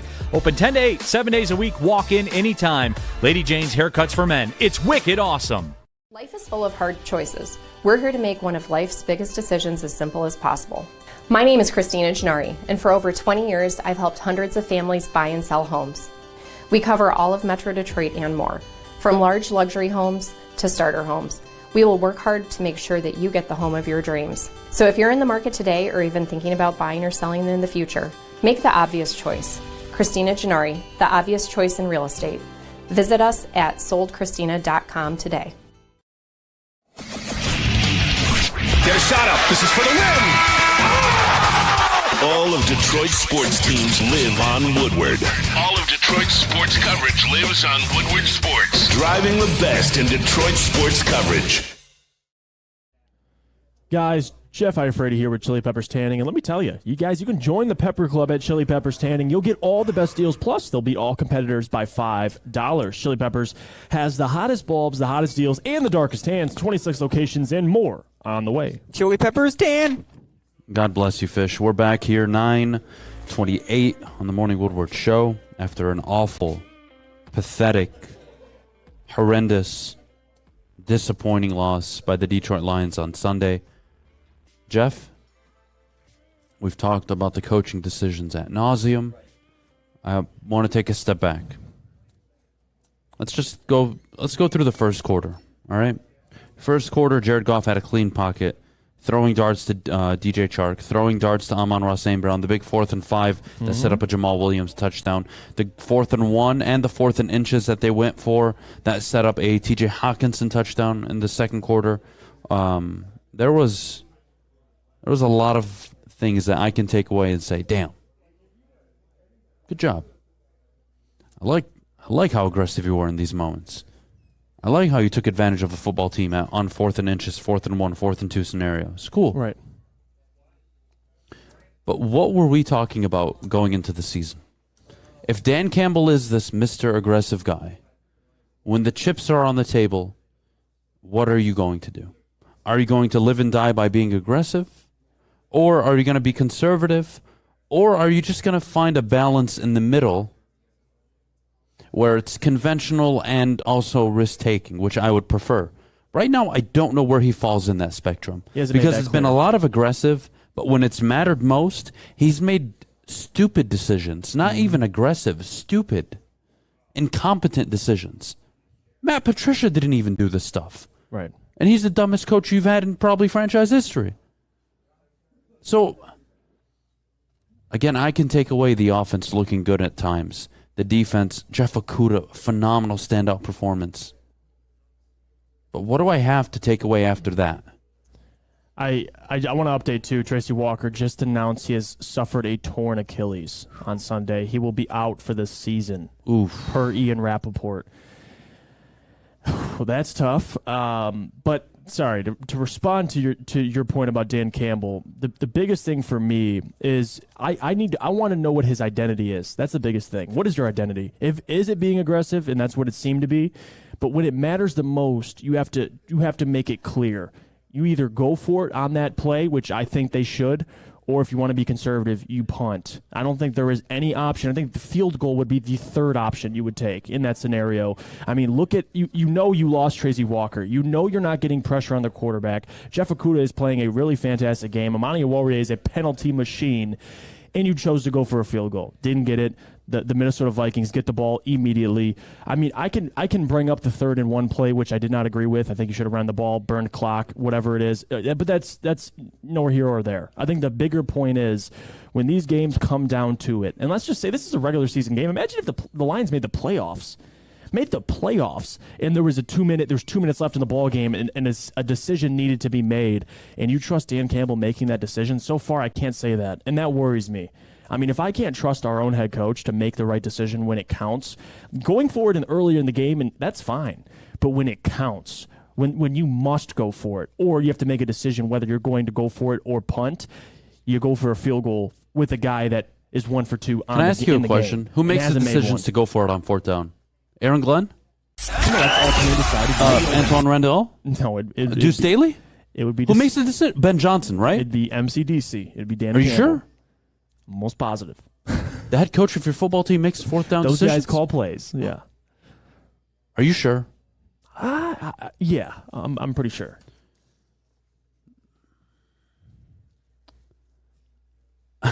Jeff, whether you thought they were going to lose, whether you thought they were going to win, whatever it may be, there is a history with this head coach of poorly timed timeouts. Mm-hmm. Coming out of timeouts unprepared, getting beat deep. It's already happened twice now. That's another thing. Why take a timeout if you aren't even prepared anyway? I mean, he took a timeout with a minute left in the ballgame. Why? Because I want to give my guys a chance to get their lungs back, and they get burnt the next play. Why in the hell would you take a timeout when the Vikings don't have a timeout? Look, I'll be honest. I don't mind a timeout to regather the group. I don't in general. But for some reason, when this football team with this coaching staff calls a timeout, Jeff, again, doesn't end in well. theory, I don't mind. But for some reason, with this football team, when they do it, they come out and get beat. Baltimore last year, Philly more recently, and then, of course, against Minnesota this past week. It is insane to me. It is insane. Let's see. Talk about that Tracy Walker injury. Out for the season. Out for the season is awful. It's devastating for this team. It's going to give an opportunity. We're going to see a lot of Kirby Joseph. Well, you know what, though? I'm surprised. Like, Tracy went down and Juju Hughes went in. Kirby Joseph didn't go in. Yeah, look, again, so these coaches are there every day. If he's not ready, he's not ready. Then he's not ready. But you're going to find out whether you like it or not if he's ready, because Tracy Walker out is a big problem. I'm sure you wanted a veteran presence in that game. Right. It just so happened that the veterans, though, busted coverage and got beat. It's that simple. Right. And we saw Juju Hughes coming against the Eagles, too, when Tracy was ejected as well. Amani was trash yesterday. Steven Edwards says, yeah, I'm with you. I'm with you. Jake says, this is a roster you both thought would lose to Philly and Minnesota. MCDC does deserve the criticism for the call, but the fact that they controlled the game is also thanks to MCDC. And that's the thing I don't want to get twisted. You had control of that game, so you give credit where it's due. I think offensively, defensively, you can nitpick things, but overall, the fact that you were in control with a minute left, I'm going to give credit to Dan Campbell. I think he deserves credit. But what I'm not going to give credit to is the decision-making late in the game and the timeout and how it ended because of what the result was. And that's the issue I have, is I can give credit for Dan for what happened at the beginning of the game, but I have the right to criticize how it ended. You can't sit here and say, well, they controlled the game. Like, I feel like that's a mindset that Lions fans are trying to get out of. You want to, it's not saying, well, this team's close. This team's almost there. They've shown things that they're almost there. No, they're there. They just need to win these games. Like, they should be 2-1 right now on the season. They should be, tied for first in the NFC North. They're not. They have the worst record in the NFC North right now. Like, if you would have told me that the Bears would have a better record than you, I would tell you you're crazy.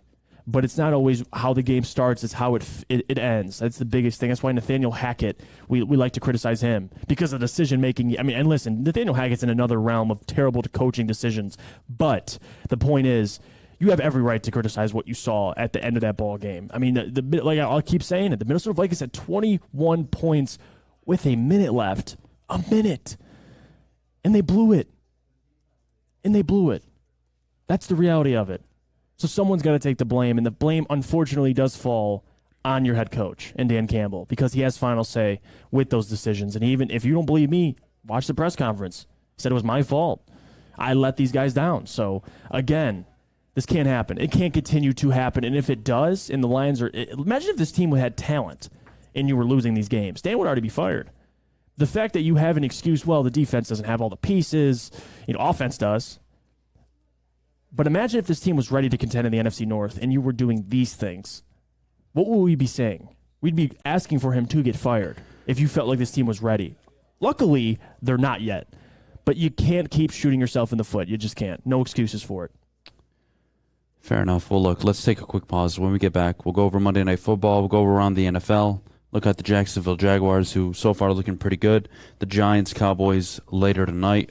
What the NFC North looks like moving forward. All the teams are 2-1 except the Lions, who are sitting at 1-2. All that and more coming up in just a bit. But before we do, Jeff, our good friends over at Odds Trader. Guys, if you would have bet on that game, you could have taken the Vikings. And Odds Trader will help you do that. OddsTrader.com is the #1 site for your game day bets, play-by-play updates, live scores, and the best price from every game on multiple different sports books. Go to OddsTrader.com right now for your best bet. It took exploring 50 different formulas and hosting countless taste tests, but we believe Gypsy Vodka is the smoothest vodka on the market.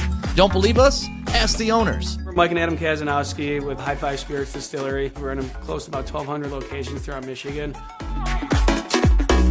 wanted to create a brand that was geared more towards freedom, love, adventure, and at the end of the day, we really wanted to tell a story that inspired other people to take risks, follow their dreams, whatever that might be. New to the game or a season better? OddsTrader.com has everything you need to make the right bet ahead of kickoff. Begin your handicapping journey with OddsTrader. Improve your edge by finding the best price on every game from sportsbooks in your backyard. Take advantage of the numerous sign-up bonus offers to pad your bankroll. Dive into key game statistics, player performance, and even account for the projected game day weather. Best of all, you can use the OddsTrader bet tracker to keep a log of your action. Welcome to OddsTrader, and best of luck. And a miraculous catch. Follow us everywhere. Just search Woodward Sports on YouTube, Facebook, Twitter, Twitch, IG, and more. All right, we're back here on the Morning Woodward Show. Jeff Iafrate, Adham, Beydoun, live from Feldman Automotive here in Novi. Jeff, beautiful Monday morning outside of the Lions absolutely kicking everybody in the dick. Let's move past that. Try to be a little optimistic. Let's start with what we saw around the NFC North. The Bears held on. Justin Fields, I'm sorry. That's not working. Well, Jalen Petrie, the guy that we liked in the draft. I mean, the guy had 2 interceptions and a sack in a game. I mean, that's shout out to Jalen Petrie. He had a good game. What's their record? Rookie. I understand their record, Fish, but I think you can acknowledge Justin Fields doesn't look good at all. He doesn't. He doesn't. Wow. How did Mooney play for you, by the way? Fish, Tim Tebow won football games too, buddy. Just do me a favor. Oh, my God. Shut up. Packers look damn good against the Bucs. I called that one, by the way. So you owe me a coffee for that. You owe me a coffee on a lot of things. You called all those games wrong yesterday. You said the Bucs. I said the Packers. You said the Bucs yesterday. Oh, they couldn't run the ball. Yeah, you're right. You're right. Man, don't make me How about the Dolphins and Bills, man? That was a great game. That was a great game. They had two, so no. many opportunities. Don't say that. Bills did not deserve to win that football game. For Miami to They have stole it. ass They really punted did. in their own end zone and result in a safety. I'm glad they kept it alive. Mike McDaniels 3-0. His 3 wins. Mm-hmm. John Harbaugh, Bill Belichick, Sean McDermott. Not a bad way to start your NFL career. Hey, I got the Bears right, though. All right. Yeah, the Bears. No, but the one game the couple games I did not expect how they went is the Colts and Chiefs. Colts-Chiefs did not expect that. I did not expect the Bills and Dolphins, and I didn't expect another one was the Jaguars and the Chargers. I did. Okay, all right. You could sit here and brag. Like, did you expect them to win 38-10? I didn't expect them to win 38-10. And Joey Bosa went down, but still, like the Jags. He can't Adam, stay I got to healthy, give by you the credit. way. You know what? I'll take my shine right now. This man. It's too early. No, it's okay. But we'll you wait. deserve it. The Jaguars are first in their division, and you sat here and said they'd win the division when everyone was 0-0. So I got to give And Doug you credit. Peterson would win head coach of the year. And so far, he looks like he's leading that race. All I'm going to say to you guys is, that's what you do when you have a, quote, franchise quarterback and you're looking to take him to the next level. You're bringing an offensive-minded guy. So you don't – wait, hold on. So you you don't hire a defensive coordinator. Are you sure? Yes, I'm positive. Okay. And if you do, you better bring in one of the younger, innovative offensive coordinators around the league. Absolutely. Yep. Which Chicago didn't. And you better equip him with a ton of talent. They went out and bought and put a lot of money on Christian Kirk. They have Etienne coming off of his injury. Mm-hmm. They have James Robinson. That dual back threat is real. It's legit. Right. Their offensive line looks pretty good. Marvin Jones, Zay Jones, not bad. That defense, it's too. It's That there. defense The defense, is- Josh Allen, Trayvon Saxonville, Walker. man. They're looking good. They're getting there. So shout out to Jacksonville. They looked pretty good early on. Eric Bieniemy. Did you see what LaShawn McCoy said about Eric Bieniemy? No, I didn't. I saw the little – I don't know if I call it an argument. But the let's little say a thing disagreement going into yeah. halftime between Bieniemy and Mahomes. Sean McCoy later on that day said, paraphrasing here, somewhere along the lines of, all he does is yell at players. He knows nothing about football. Okay, that's disrespectful. Holy hell. I mean, we'll talk about why Eric Bieniemy hasn't gotten a job. I think LaShawn McCoy just kind of summed it up perfectly right there.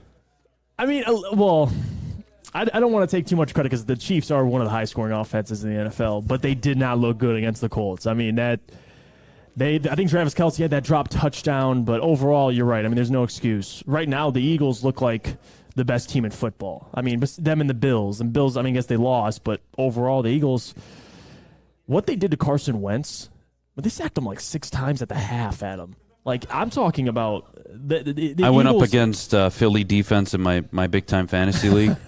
Here, I'm just going to slide this over here, Jeff, so you can what see. do we got? What kind of damage is this? Man? By the way, Lamar Jackson. Shout out. Lamar Jackson. he bet on Absolute stud. himself Here, and you can just look at that. deservedly You can so. just look at that, All Jeff. right, Here you let's go. see. There What you do we go. got? We're improving to 2-1 in the big money league. Feeling good. I lost to Justin by .18, by the way. Justin Slanik. He works at the Woodward Sports Network in our work league. I lost to Justin by .18. Debo Samuel.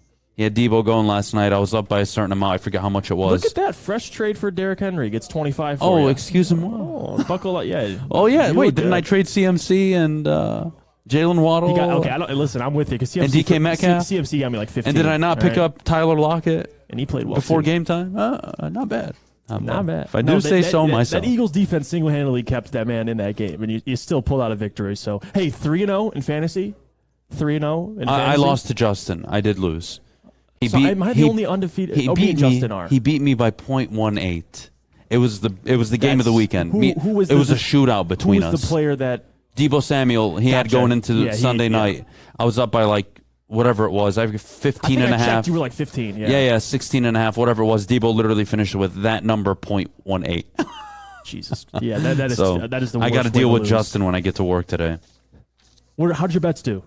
So the Lions bet I made lost. I put 1,200 on the Lions money line. That didn't go well. That kicked my ass. I actually, Of course it did. I went. By the end of Sunday night, I was down $600. Of course you So were. I had a losing Yeah, weekend. no one trusts me. Listen, I'm your friend. I'm gonna try and do what's best for you. My Jags bet hit. And I had multiple ones hit, but none of them were the insane amount I put on the Lions. So I was kind of already down going into the day. Can I ask you something? Yeah. Your Are bet you gonna bet on the Lions if you get them at that? I mean, I thought I really did believe. I'm sorry. Look, I'll bring you. They should have. They had that game. Number one. Number two. I made the bet. It was plus 256. It was a great line. I thought the Lions were better than people were giving them credit for. They came out and did exactly what I thought they would do, but they choked the game away. It's that simple. It was a choke job. Yeah. It cost me $1,200. Your bets still suck, though. Fish is always going to. Have you won any of your bets? Have you won any of your bets? Oh. Yes. I went 3-2 on the 5 I gave away on Friday. You still had a winning That's record. a winning record. That's not 5-0 or 4-1. No, it's not, but it's a winning record. That means you still make money. But you lost people money. No, I didn't. They went 3-2, buddy. I lost money. I didn't lose people money. The bets I gave to everybody, 3-2. Okay. The bet I made on the side for the Lions, which was my own personal bet. Okay. Lost. Yeah. But that hurt me. You knew the risk you were taking, though. I mean, that's me, though. People are very happy. We're 9-6 on the year betting, buddy. We're doing good. Okay. Fish, those Fish, shut the hell up. Yeah, but you tout shut yourself the hell up, Fish. Mute your mic. Fish, have you ever bet on a game? You can unmute yourself. Go ahead. No, why would I? All right, then shut the hell up. But I'm not. I'm better at betting than you because I still bet. What is that? I'm better at you than betting then. How? He said he's wait, Fish, but he's above 500 though. What is his record? Well, I'm at 500. No, you're not. I'm above. You're at. So who's better? You. Some margin. In a Favre jersey. Is that a Brett Favre jersey? Sure looks like it. Oh my God! Is that a Brett Favre jersey? Sure looks like Hold on, it. we got a Brett Favre jersey. So how do you feel being a piece of shit that takes welfare money? How do you feel? How do you feel representing a piece of shit that takes welfare money? What kind of bet did you make? What was the bet? What was the bet? He was going to wear a suit jersey. Oh, that would have been. Is he a Vikings fan? That makes sense. Yeah, get in here. Here, come on, squeeze your way in here. Come on. Try and squeeze. This is funny. All right, walk me through this bet. Yeah. And look, Brett Favre, number one, I don't like him. I think he's a piece of shit. Number I think two, most would agree with you, total but scumbag. It's still a jersey. Total scumbag. Yeah. How does it feel representing him on a Monday? I'm not comfortable with this. I don't like this right now. Yeah, I'm not comfortable for you, to be honest with you. The game yesterday, How do you the feel way like it ended? Yeah, how do you feel like it ended? Terrible. What a terrible timeout there. Oh, yeah, timeout was For some reason, when the team calls a timeout, they suck immediately after. I'm not sure what the deal is there. Did you think they should have kicked it, gone for it, or punted on fourth down? Well, the fourth down we should have went, I believe. But, I mean, after the fact, it's hard to say that. I just think when there was 50 seconds left, we got them down at the 30-yard line. The clock is going. We should not take a timeout. No, I do agree. That was a bigger mistake than not going for it. What I would say is, even if you make that field goal, you're still only up a possession. Yeah.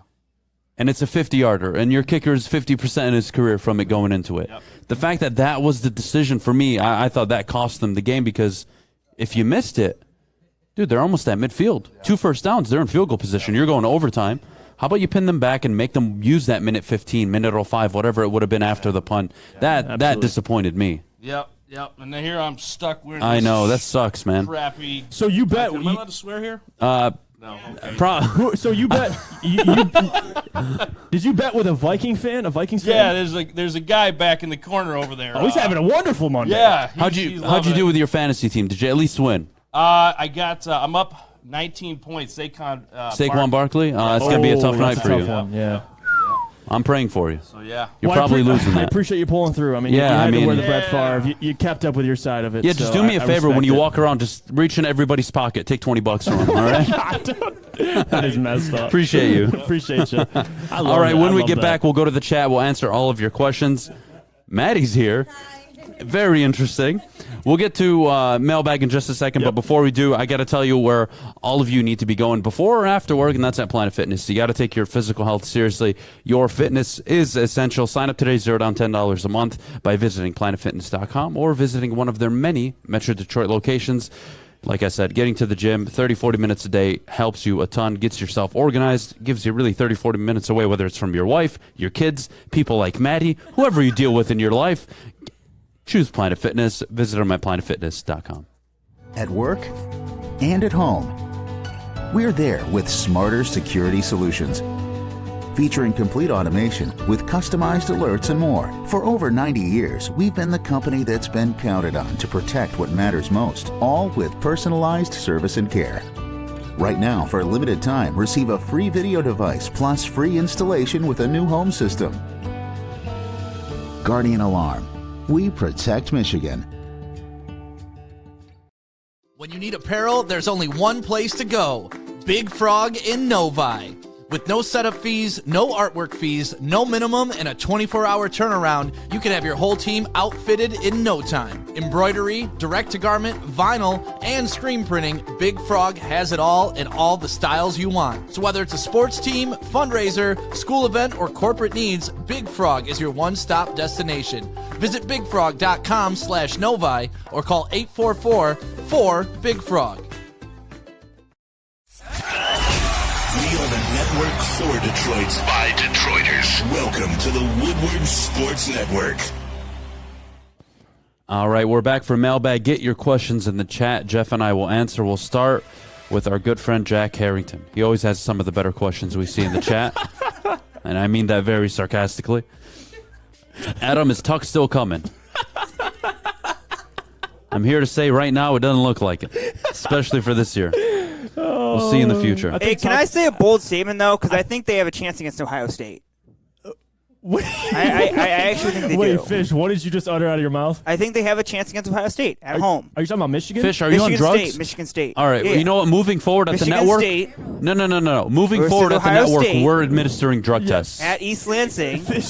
I think Michigan State has a chance. I'm not saying they'll win. Can but you they have give a me chance. whatever you're on? What is it, Coke? It's D-Max Well, gummies. I mean, apple juice, but that's I think about you it. got into D-Max gummies. I'm almost I positive. could have. I probably did. Probably had Fish, a few. what the Fish, hell they're did you watch secondary. Saturday that Fish. makes you think that? Oh, I Fish, watched that are you game. athletic?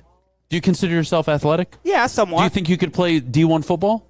Hell no. Okay, well, imagine 11 of you. That's what Michigan State's defense is. All right? Oh, my I think God. they'd go pretty well. They suck. Fish, they All right? gave up 35 plus Oh, I in know. back-to-back Oh, games. I know. I know how much points they To gave up. Minnesota. Yeah. Into Washington. Go Gophers. Row the boat. Row the boat. I love you, Fish. I love God, you. Fish. I think Tuck right now, he's just out of gas. He'll refill. You do have to understand it's the rivalry game, too. Teams All play right, I like differently this when they're. All question right, thanks from for Joe. cutting me off. Really appreciate that. God bless Fish. Morning, gents. But if Dan Campbell keeps effing up calls, how long before the players stop believing in him? So this is a big factor in culture, right? I can preach everybody loves each other. We're all on the same page. We all like working together. But if you're not winning or your product isn't delivering, how long until they... And again, I think it's still too early for players to just completely give up on the guy. You got to really dig a hole. But that, man, you got to stop with this.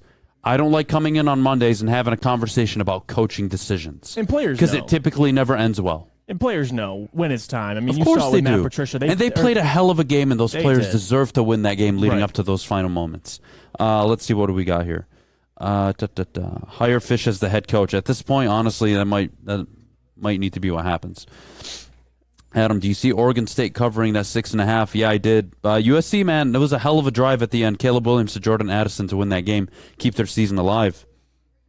Second question, whose excuses are worse? Mel saying the D isn't bad, or MCDC saying I shouldn't have done that? MCDC saying I shouldn't have done that. Yeah.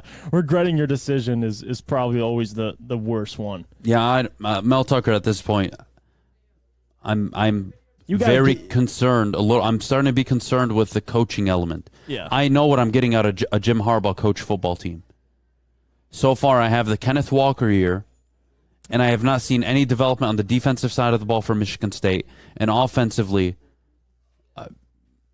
if you're not running the ball effectively, I'm not sure what you are. I'm not sure what this team is. This team doesn't have an identity right now. You owe Jeff Okudah an apology. You know what, Alf? I do as of right now. Through 2 games, I absolutely do, and I'm humbly. 3 games? I will 3 games, yeah. Oh, you Did I said say 2. something else? Yeah, you said I 2. It's okay. apologize. I mean, I know 3 what you meant. games I know what into you the meant. season, Yeah. I will gladly eat that humble pie. and I will gladly be wrong. But that's a take you want to be wrong about. Like, let's be honest with you. We don't, it's not about being wrong. He's been a bust through 2 years. He's played 10 games. He's looked awful when he was on the field. Yes, and that is not a take. That is a reality. Jeff Okudah has looked like dog shit through 2 years. Year 3, he's looked phenomenal 3 games into the year. I have to give him credit.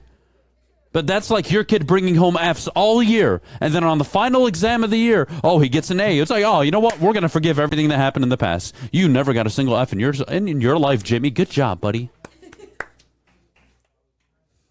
It's not a take. That's exactly what happened. No, but I'm saying that's probably one of the things you're willing to eat crow on, is Okudah becoming Maddie, I one of see the your best comment. players. I blame Adam's commitment for Michigan State sucking. Thank you.